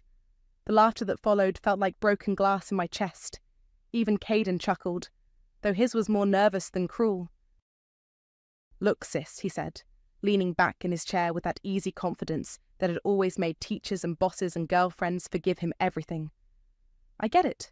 You want to better yourself. But timing matters. I'm drowning in attorney fees, and Claire's lawyer is the shark who keeps filing motion after motion. If you could just... No. The word came out harder than I intended. 3 pairs of eyes stared at me like I'd just announced I was joining a cult. No? Mum's eyebrows shot toward her hairline. What do you mean, no? I mean, no. I won't give you my course money. I worked 3 jobs for 8 months to save that. I'm not handing it over so Caden can pay someone to clean up another mess he made. Caden's face flushed red. Another mess? Claire is trying to destroy me, Beatrice. She wants full custody of Emma. She wants the house. She wants alimony. She's vindictive and maybe she has her reasons. The temperature in the room dropped 10 degrees. Zoe's mouth actually fell open this time. What did you just say? Caden's voice was dangerously quiet. I met his eyes across the table. I said, maybe she has her reasons. You don't know anything about my marriage. I know enough. Like what? I could have mentioned the screaming matches I'd heard through their bedroom walls during family gatherings. The way Claire used to flinch when he raised his voice. How she'd started wearing long sleeves even in summer toward the end. The time I'd walked in on him going through her purse, claiming he was just looking for gum. Instead, I said, I know you. Mum slammed her hand on the table. That's enough. Beatrice, you apologize to your brother right now. For what? For being cruel and ungrateful and... I'm going home. I stood up, my chair scraping against the hardwood floor. Thanks for dinner. Don't you dare walk away from this conversation, young lady. But I was already grabbing my coat from the hall closet, my hands shaking with something that felt like rage and relief mixed together. Beatrice! Caden called after me. We're family. Family helps family. I paused at the front door, my hand on the brass knob that had been loose for 15 years because nobody ever bothered to fix anything in this house unless it affected them directly. You're right, I said without turning around. Family does help family. I left them sitting there, probably already planning how to spin this story to make me the villain. Again, 4 hours later, I was on my hands and knees scrubbing someone else's bathroom floor, my legal advocacy textbook propped open against the toilet base, studying contract law by the light of my phone's flashlight. That's when I knew I was going to use everything they'd taught me against them. I just didn't know how perfect the opportunity would be. 3 weeks after the dinner disaster, I was sitting in a cramped office that smelled like burnt coffee and broken dreams, staring at a woman who looked like she hadn't slept in months. I can't afford a real lawyer, Claire said, her voice barely above a whisper. She clutched a manila folder like it contained the secrets of the universe. The legal aid office said they're backed up for 6 months, and Caden's attorney keeps filing these motions that I don't understand. My supervisor, Javier, leaned forward in his creaky chair. That's why we're here, Claire. Beatrice is one of our best advocates. She's been through our domestic abuse certification program. Claire's eyes flicked to me, taking in my thrift store blazer and scuffed shoes. I could practically see her wondering if the discount legal help was worth the risk. What exactly can you do for me? She asked. I can review your case files, help you understand the legal documents, prepare you for court appearances, and assist with paperwork, I said. I can't represent you in court like a lawyer, but I can be there with you every step of the way. She opened the folder and spread papers across Javier's desk like she was dealing cards. He's trying to get full custody of Emma. Says I'm an unfit mother because I had to move in with my sister after the divorce. Claims I'm unstable. I picked up one of the documents. Caden's signature was at the bottom. That same confident scrawl I'd seen on birthday cards and Christmas gifts my whole life. What grounds is he claiming for unfitness? Javier asked. Claire's laugh was hollow. He says I have anger management issues, that I threw things during our fights. Did you? Once. I threw a coffee mug at the wall after he told me I was too stupid to understand our finances. It didn't even break. She wiped her eyes with the back of her hand. But somehow that makes me violent and him the victim. I kept my face neutral, but my stomach was churning. This sounded exactly like something Caden would do. Twist the narrative until he was the hero of his own story. What about financial support? I asked. He's claiming he can't afford alimony because his business is struggling, but last month he bought a new BMW. Claire pulled out her phone and showed us a photo. Posted it on Instagram with the caption, "Blessed and grateful." Javier raised an eyebrow. Screenshot that. We'll need it. For the next hour, Claire laid out a pattern that made my skin crawl. Joint bank accounts that suddenly became empty when she tried to access them. Credit cards cancelled without warning. Her name removed from their mortgage without her knowledge. He used to check my phone, she said, staring at her hands. Said he was just making sure I wasn't texting other men. Then he started reading my emails. Then he wanted to know where I was every minute of every day. That's financial and emotional abuse, I said quietly. But how do I prove it? It's his word against mine, and everyone loves Caden. He's charming, he's successful. I'm just the bitter ex-wife trying to take him down. The bitterness in her voice was so familiar, it made my chest ache. How many times had I heard that same dismissive tone applied to women who dared to speak up against men like my brother? We start with documentation, Javier said. Bank statements, text messages, emails, anything that shows a pattern of control. Claire nodded, but I could see the defeat in her shoulders. His family thinks I'm lying about everything. His mother actually called me a gold digger at Emma's school play last month, in front of other parents. My hands clenched in my lap. Of course Mum was involved. She'd probably already started her campaign to paint Claire as the villain, just like she'd done with Caden's first wife. What about witnesses? I asked. Friends, family members who saw his behaviour? Most of our friends were his friends first. And my family? She shrugged. They live in Arizona. They barely know him. What about his family? Did any of them ever see concerning behaviour? Claire looked at me like I'd suggested she ask a shark for swimming lessons. His family? They worship him. His sister Zoe actually told people at a party that I was probably making everything up for attention. And his mother? She shook her head. She thinks he can do no wrong. What about his other sister? The words slipped out before I could stop them. Claire frowned. Other sister? Caden only has one sister, Zoe. My heart stopped. He never mentioned another sister? No. Why? Javier was looking at me with concern. Beatrice? You okay? I forced a smile. Sorry, I must have misheard something earlier. Let's focus on your case. But inside, I was reeling. Caden had erased me so completely from his life story that his own wife didn't know I existed. To him, I was so insignificant that I wasn't even worth mentioning. After Claire left, Javier closed the door and sat on the edge of his desk. Want to tell me what that was about? I stared at the papers scattered across his desk, evidence of my brother's cruelty laid out in black and white. The defendant, I said slowly. Caden, he's my brother. Javier was quiet for a long moment. Then, you sure this isn't personal? I looked up at him, and for the first time in weeks I smiled, really smiled. Oh, it's definitely personal. I need to tell you something, I said to Claire the next week. We were sitting in a coffee shop 3 blocks from the non-profit office. Her case files spread between us like evidence at a crime scene. Claire looked up from the bank statement she'd been studying. What is it? My coffee had gone cold 20 minutes ago, but I kept wrapping my hands around the mug anyway. Caden is my brother. The words hung in the air like smoke. Claire blinked once, twice, then set down the paper with the kind of careful precision people use when they're trying not to explode. I'm sorry. What? Caden Owens, your ex-husband. He's my older brother. Claire's face went through about 5 different emotions in 3 seconds. Confusion, disbelief, anger, and finally something that looked like betrayal. You're kidding me. I'm not. She leaned back in her chair, staring at me like I'd just revealed I was an alien. How long have you known? About my case, I mean. Since the first day you walked into our office. And you didn't think to mention this?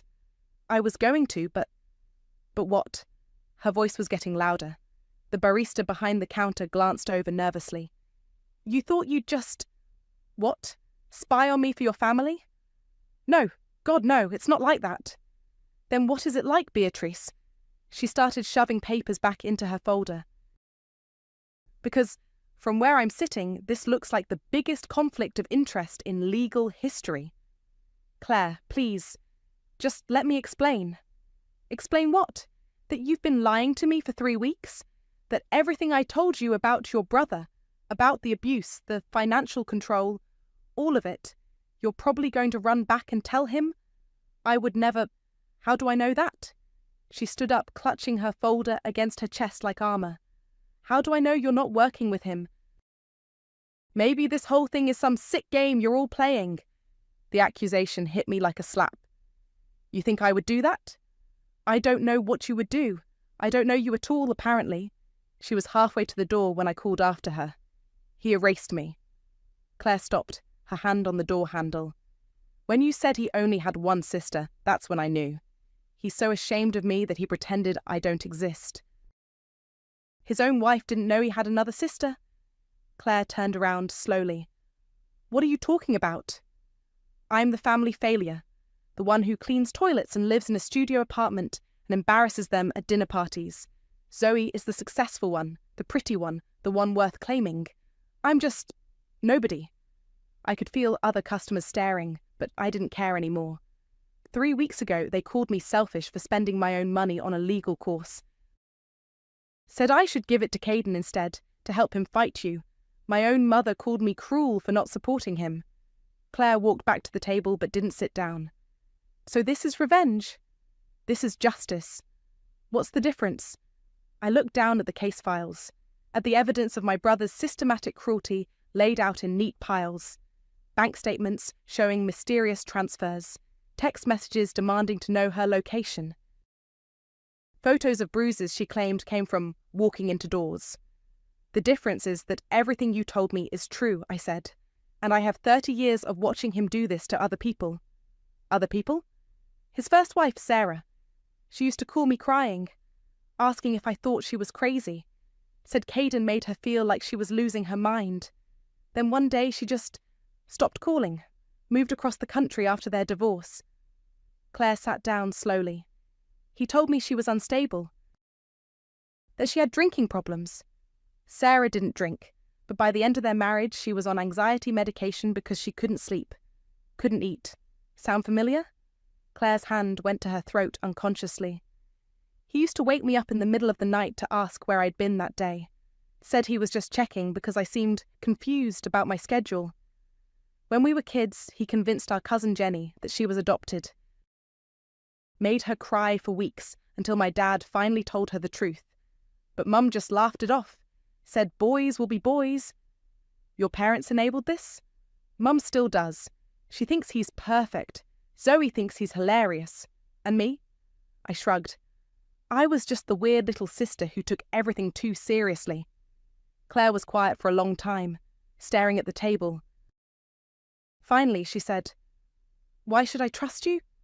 Because I'm the only person who knows exactly what he's capable of and actually wants to stop him. What if your family finds out? They will find out, and they'll probably never speak to me again. And you're okay with that? I thought about all the family dinners where I'd sat quietly while they mocked me, all the times they'd dismissed my feelings, my dreams, my worth. All the years I'd spent trying to earn love from people who saw me as an inconvenience. Yeah, I said. I'm okay with that. Claire opened her folder and pulled out a photo.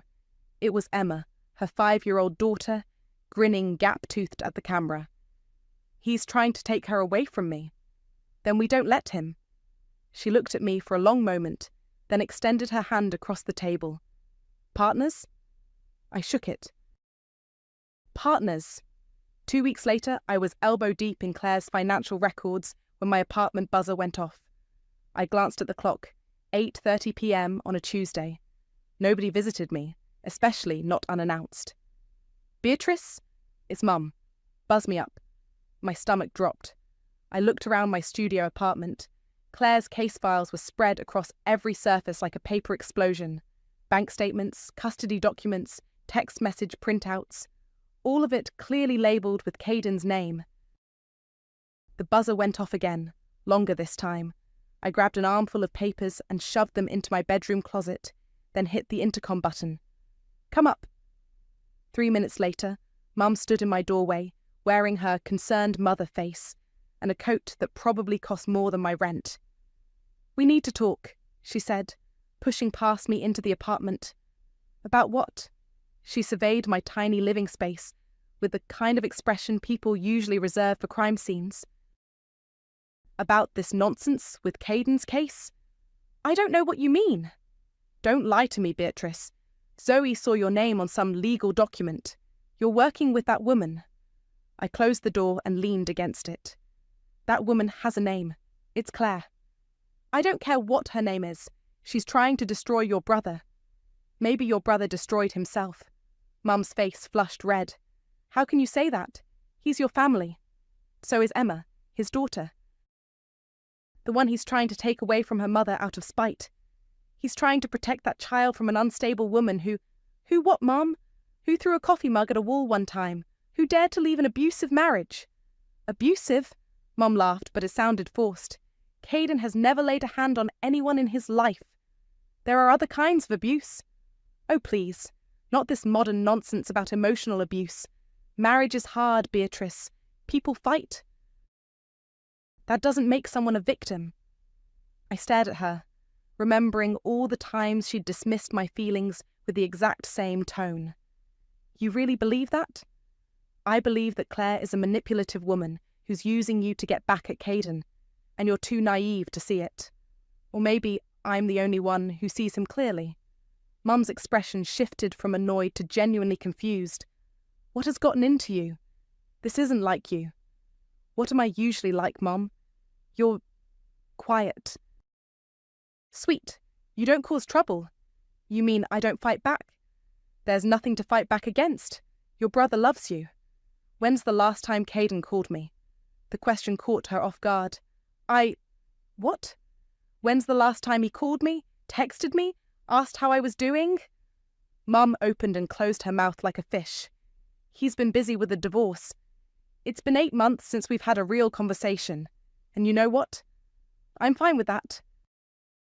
Because every conversation we do ends with him asking me for money or telling me how I should live my life. He cares about you. He doesn't even tell people I exist, Mum. His own wife didn't know he had another sister. That can't be true." "Ask Claire." "Oh wait, you can't, because you've decided she's the enemy without ever having a real conversation with her." Mum sat down heavily on my couch, looking suddenly older. "This is about the money, isn't it? You're still angry about dinner.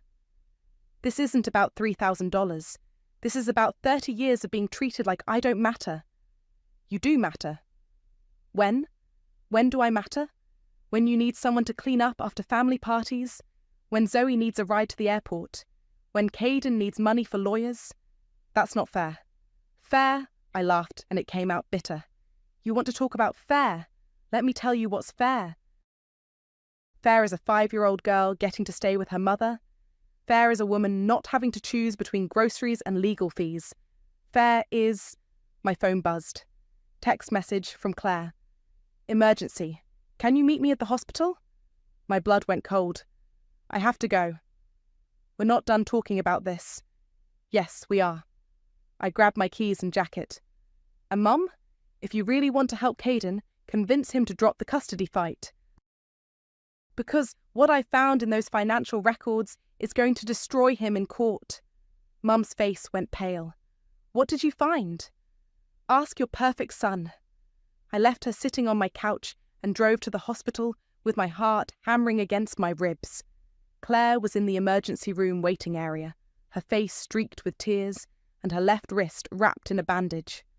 "What happened?" "I fainted at work, hit my wrist on the corner of my desk on the way down." She held up the bandage. 6 stitches. "Are you okay?" "I'm fine. But Beatrice..." She pulled out her phone with her good hand. "Caden's lawyer filed an emergency motion. They're saying this proves I'm unfit, that I'm having some kind of breakdown." I stared at the legal document on her screen. Filed 2 hours ago, less than an hour after she'd been brought to the hospital. How did they know you were here? Claire's face crumpled. I don't know. I only called my sister and my work. And she looked up at me with wide, frightened eyes. And you. The implication hung between us like a loaded gun. Claire, you don't think I don't know what to think anymore. But I did. I knew exactly how Caden had found out so fast, and I was going to make him pay for it. The next morning, I marched into Javier's office with a stack of papers and a fury that could have powered the building. He's been tracking her phone, I said, dropping the evidence on his desk. Look at this. Javier picked up the phone records I'd spent all night analysing. How did you get these? Claire requested them from her carrier. Look at the timestamps. I pointed to highlighted entries. Every time she goes somewhere, the grocery store, her sister's house, work, there's a corresponding data ping to a tracking app. Jesus! Javier flipped through the pages. This is from before their separation. And after. He's been monitoring her location for over a year. That's how he knew she was at the hospital so fast yesterday. This is illegal surveillance. It gets worse. I pulled out another document. Bank records show he's been paying for her phone plan this whole time. Told her it was to help with expenses after the divorce. But really, it was so he could keep the tracking app active. Javier leaned back in his chair. This is good, Beatrice. Really good. But we need more than just financial records. I have more. I opened my laptop and pulled up a folder labelled Evidence. Screenshots of him accessing her email account, credit reports showing he opened cards in her name, and this. I clicked play on an audio file. Caden's voice filled the room, smooth and reasonable. Claire, honey, I'm just worried about you. You seem confused lately. Maybe you should see someone. For Emma's sake. Claire's voice was barely audible. I'm not confused, Caden. I know what you're doing. What am I doing? Caring about my family. I think the stress is getting to you. You're not thinking clearly. Stop saying that. I'm fine. Are you? Because Emma told me you forgot to pick her up from school yesterday. That was one time, and I was stuck in traffic. It's a pattern, Claire. The forgetting things, the mood swings. I think you need help. The recording ended. Javier stared at the laptop screen. When was this recorded? 3 months ago. Claire started recording their conversations after he claimed she was making things up. This is textbook gaslighting. There's more. Hours of it. I scrolled through the files. Him questioning her memory, telling her she's overreacting, making her doubt her own experiences. Javier's phone rang. He glanced at the caller ID and frowned. I need to take this. Keep going through those files. While he talked, I opened another folder labelled Financial Control. Bank statements showing joint accounts that suddenly became individual accounts. Credit cards cancelled without notice. A mortgage refinance that removed Claire's name from the deed. Beatrice. Javier hung up and turned to me with a grim expression. That was the court clerk. Caden's team filed another motion. They want an emergency custody hearing. Tomorrow. Tomorrow. That's impossible. We need more time to prepare. They're claiming Claire is a danger to herself and Emma based on yesterday's hospital visit. My phone buzzed. Text from Zoe. Mum told me what you're doing. This is insane. Call me. I deleted it without responding. Can we get a continuance? I asked. We can try, but with the emergency filing. Javier shook his head. We need to be ready. Then we use everything. The tracking, the financial abuse, the recordings. The recordings might not be admissible. It depends on state law about consent. What about the phone tracking? That's definitely illegal. If we can prove he installed it without her knowledge, yes. I pulled out another document. Claire's phone repair receipt from 6 months ago. She took it to get fixed after it started acting weird. The technician noted several apps she didn't recognize, including the tracking app. Javier smiled for the first time all morning. That's our smoking gun.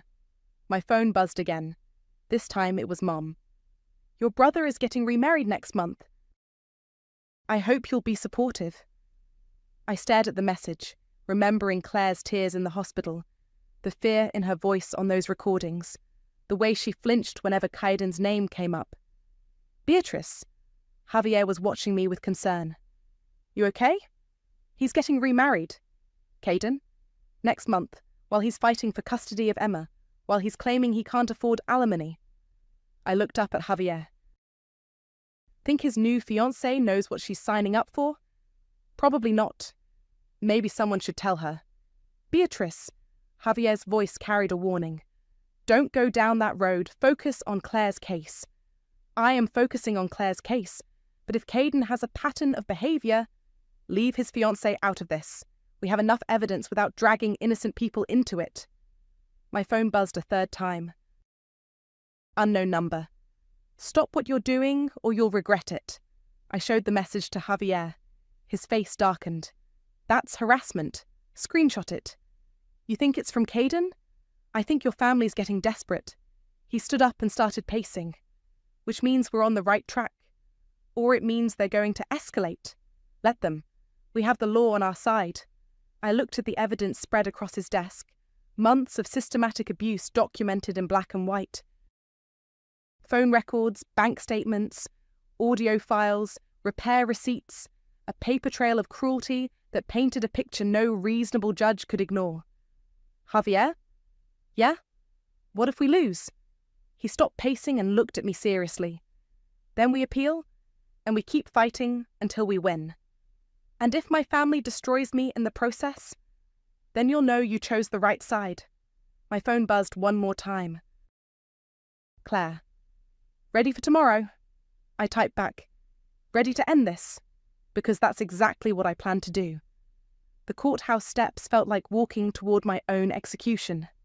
Claire gripped my arm as we climbed, her knuckles white against my blazer sleeve.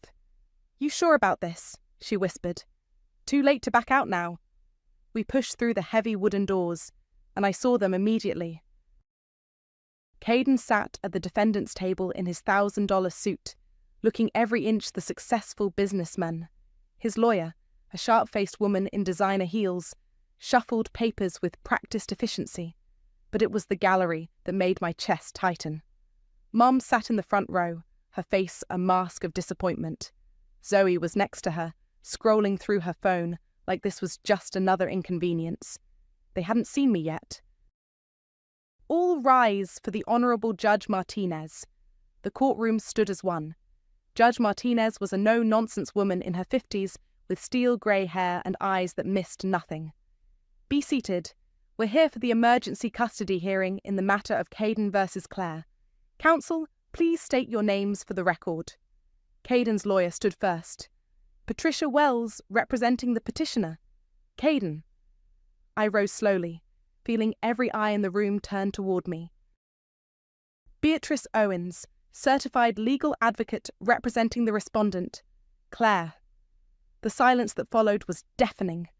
I heard Mum's sharp intake of breath, saw Kaiden's head snap around, his face cycling through confusion, recognition, and pure shock. Objection, Patricia Wells said, her voice cutting through the tension. Your Honour, there's a clear conflict of interest here. Ms. Owens is the petitioner's sister. Judge Martinez looked at me over her reading glasses. Is this true, Ms. Owens? Yes, Your Honour, but I'm here representing my client's interests, not my family's. This is highly irregular, but not illegal, Your Honour. I'm a certified legal advocate with the Women's Legal Aid Society. My client has the right to representation of her choosing. Kaiden leaned over to whisper frantically to his lawyer. I caught fragments. Didn't know. Never said. How is this possible? Judge Martinez studied me for a long moment. Very well. But I'll be watching this closely, Ms. Owens. Any hint that you're not acting in your client's best interests, and you're out. Understood? Understood, Your Honour. Ms. Wells, you may begin. Patricia Wells stood and launched into her opening statement. Claire was unstable, financially irresponsible, unable to provide a safe environment for Emma. The hospital incident was proof of her deteriorating mental state. Your Honour, the petitioner is simply trying to protect his daughter from a mother who is clearly struggling with serious issues. When she finished, I stood up. My legs felt like jelly, but my voice came out steady. Your Honor, what we have here isn't a concerned father trying to protect his child. What we have is a systematic campaign of abuse designed to control and intimidate my client. I walked to the evidence table and picked up the first exhibit. Phone records showing that Mr. Caden has been illegally tracking my client's location for over a year. Patricia Wells shot to her feet. Objection. Foundation. Sustained. Ms. Owens, you need to establish how these records were obtained. Of course, Your Honor. Ms. Clare, can you tell the court how you discovered the tracking app on your phone? Clare stood, her voice shaky but clear. I took my phone to be repaired because it was acting strange. The technician found several apps I didn't install, including one that was sharing my location. And who had access to install these apps? Caden. He set up my phone when we got married. He knew all my passwords. I submitted the repair receipt as evidence. Your Honor, this shows that tracking software was installed without my client's knowledge or consent. Patricia Wells was scribbling notes furiously. Caden's face had gone pale. Furthermore, I continued, we have evidence of financial abuse. I held up bank statements. Joint accounts that were emptied and converted to individual accounts. Credit cards cancelled without notice. A mortgage refinance that removed my client's name from their marital home. Your Honor, Patricia Wells interrupted, these are standard procedures during a divorce. Standard procedures require both parties' consent. I shot back. These were done unilaterally, leaving my client with no access to marital assets. Judge Martinez was taking notes. Continue, Miss Owens. Most damning of all, Your Honor, we have audio recordings of Mr. Caden engaging in systematic gaslighting. I played the first recording. Caden's voice filled the courtroom, smooth and reasonable on the surface, but clearly manipulative underneath. Claire's responses grew more uncertain as the conversation progressed. When it ended, the courtroom was dead silent. I saw Mum's face crumple. Zoe had finally looked up from her phone. Your Honor, this is just one of dozens of similar recordings. Mr. Caden consistently undermined my client's confidence, questioned her memory, and made her doubt her own perceptions. Patricia Wells stood again. Your Honor, these recordings were made without my client's consent. In a one-party consent state, Your Honor, I interrupted. Perfectly legal. Judge Martinez held up her hand. I'll determine admissibility. Ms. Wells, you may cross-examine. Patricia Wells approached Claire like a predator stalking prey. Ms. Clare, isn't it true that you've been struggling with depression? I've been struggling with abuse. You've been on medication for anxiety, correct? Because of the stress from my marriage. You forgot to pick up your daughter from school on multiple occasions. Once. I forgot once because I was stuck in traffic. You threw objects during arguments with my client. Claire's voice got stronger. I threw one coffee mug at a wall after he told me I was too stupid to understand our own finances. So you admit to violent behaviour. I admit to being human, to reaching a breaking point after years of psychological torture. The words hung in the air like a challenge. Patricia Wells looked uncertain for the first time. No further questions. Judge Martinez looked at me. Ms. Owens, any redirect? Just one question, Your Honor. I turned to Claire. In your opinion, what would be in Emma's best interests? Claire's voice broke slightly. To grow up knowing that women don't have to accept abuse, that they have the right to be treated with respect, that they deserve better. Thank you. Nothing further. Judge Martinez closed her folder. I'll recess for 30 minutes to review the evidence. As the courtroom emptied, Caden finally approached me. His face was a mask of rage barely held in check. What the hell do you think you're doing? I looked him straight in the eye. My job. This is family, Beatrice. Exactly? When court resumed, Judge Martinez looked like she'd aged 5 years and 30 minutes. After reviewing the evidence presented, I have some serious concerns about this case. She shuffled through papers, her expression grim. Ms. Wells, I'm ordering an immediate investigation into your client's financial activities and phone records. Patricia Wells shot to her feet. Your Honor, this is highly irregular. What's irregular is the pattern of behaviour documented here. Bailiff, please escort the court investigator to collect Mr. Caden's phone and financial records. Caden's face went white. You can't do that. I have rights. You have the right to remain silent, Judge Martinez said coldly. I suggest you exercise it. The bailiff approached Caden's table. Sir, I need your phone. This is insane. Caden looked around the courtroom desperately. Mum, tell them this is crazy. But Mum was staring at her hands, her face crumpled with something that looked like shame. Your phone, sir. Caden reluctantly handed it over, his hands shaking. The investigator immediately began scrolling through it. Your Honor, the investigator said after a few minutes, I'm seeing multiple tracking applications, financial monitoring software, and what appears to be remote access to email accounts. All without the account holder's knowledge? That's correct. And there's more. The investigator held up the phone. Text messages to multiple contacts discussing keeping tabs on the respondent's activities. Patricia Wells was frantically whispering to Caden, but he wasn't listening. He was staring at me with pure hatred. Ms. Owens, Judge Martinez said, do you have additional evidence to present? Yes, Your Honor. I stood and pulled out a thick folder. Bank records showing systematic financial abuse. Mr.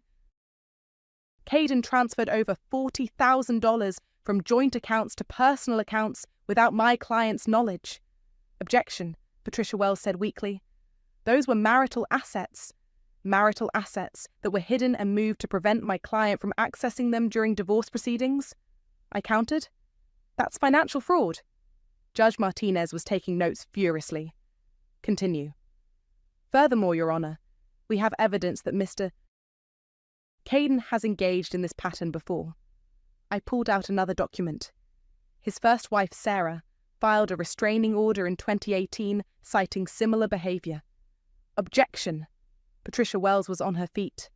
Past relationships are not relevant. They establish a pattern of behavior, Your Honor. This isn't an isolated incident. I'll allow it. Continue, Ms. Owens. Sarah's restraining order cites financial control, phone monitoring, and emotional manipulation. The same tactics being used against my client. Caden finally exploded. That's bullshit. Sarah was unstable, just like Claire. They're both crazy. Mr. Caden. Judge Martinez's voice cut through the courtroom like a blade. You will remain silent, or I will hold you in contempt. But Caden was beyond caring. He stood up, pointing at me. This is all her fault. She's been planning this. She's jealous because she's a nobody who cleans toilets for a living while I'm successful. Caden, sit down, Patricia Wells hissed. No, I'm not going to let my loser sister destroy my life because she's bitter about being a failure. The courtroom erupted. Mom gasped. Zoe buried her face in her hands.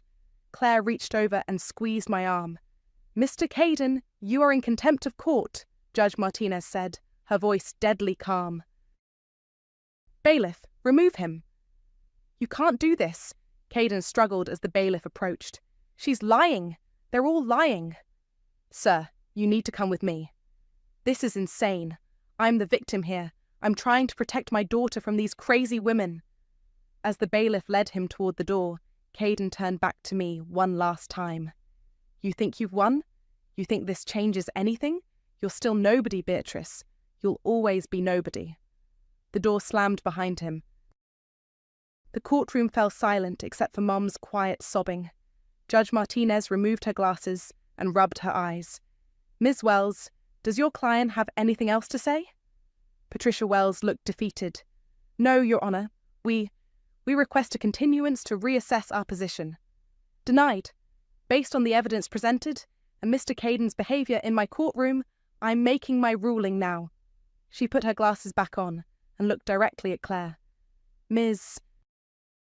Claire, I'm granting you full physical and legal custody of Emma, effective immediately. Mr. Caden will have supervised visitation only, pending the outcome of the criminal investigation into his financial activities. Claire burst into tears. I felt my knees go weak with relief. Furthermore, Judge Martinez continued, I'm issuing a restraining order, preventing Mr. Caden from contacting Miss Claire, except through court-approved channels. He is also prohibited from coming within 500 feet of her residence or workplace. Your Honor, Patricia Wells tried one last time. My client was clearly emotional. Your client revealed his true character, Ms. Wells, and frankly, it was disturbing. Judge Martinez gathered her papers. This court is adjourned. As people filed out, Mom approached me slowly. Her face was streaked with tears. Beatrice, don't. I held up my hand. Just don't. But he's still your brother. No, Mom. He's your son. There's a difference. Zoe appeared beside her, looking shell-shocked. I can't believe you did this. I can't believe it took this long. He's family, Bea. So is Emma. So is Claire. Family isn't just about blood, Zoe. It's about protecting the people who can't protect themselves. I turned to leave, but Mom grabbed my arm.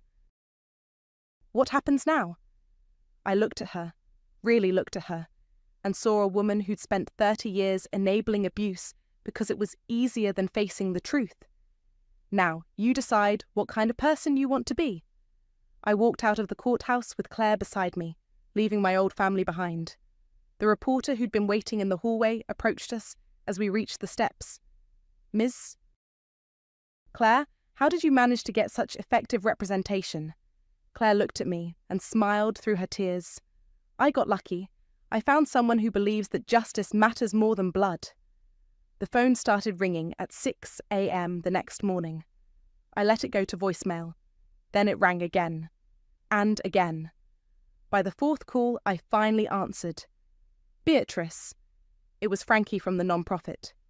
Have you seen the news? What news? Channel 7 ran a story about the custody case. They're calling it sister versus brother, when family loyalty goes too far. It's everywhere. I turned on my laptop and there it was, my face on the local news website next to a headline that made my stomach flip. Legal advocate takes down her own brother in explosive custody battle. The article had everything, quotes from the courtroom transcript, details about the financial abuse, even a photo of Caden being led away in handcuffs after his contempt citation. My phone buzzed with a text from an unknown number. Saw the news. You're my hero. My ex did the same thing to me. Thank you for showing it's possible to fight back. Sarah. Caden's first wife. Another text came in. Is this the Beatrice who used to clean the Marriott downtown? Girl, you are amazing. Keisha from housekeeping. Then another. My sister is going through something similar. Can you help? Maria. By noon, I had 47 messages from strangers. Women who'd been through what Claire went through, women who were still going through it, women who just wanted to say thank you. I was reading through them when someone knocked on my door. I opened it to find Claire standing there with Emma, a 5-year-old with Caden's dark hair but Claire's kind eyes. Mommy said you're the lady who helped us, Emma said, looking up at me with curiosity. I am. She said you're very brave. I knelt down to Emma's level. Your mommy is the brave one. I just helped her tell her story. Claire smiled. We brought you something. She handed me a card covered in Emma's crayon drawings. Inside, in careful 5-year-old handwriting, thank you for keeping me with Mommy. Emma wanted to meet the person who made sure she could stay home, Claire said.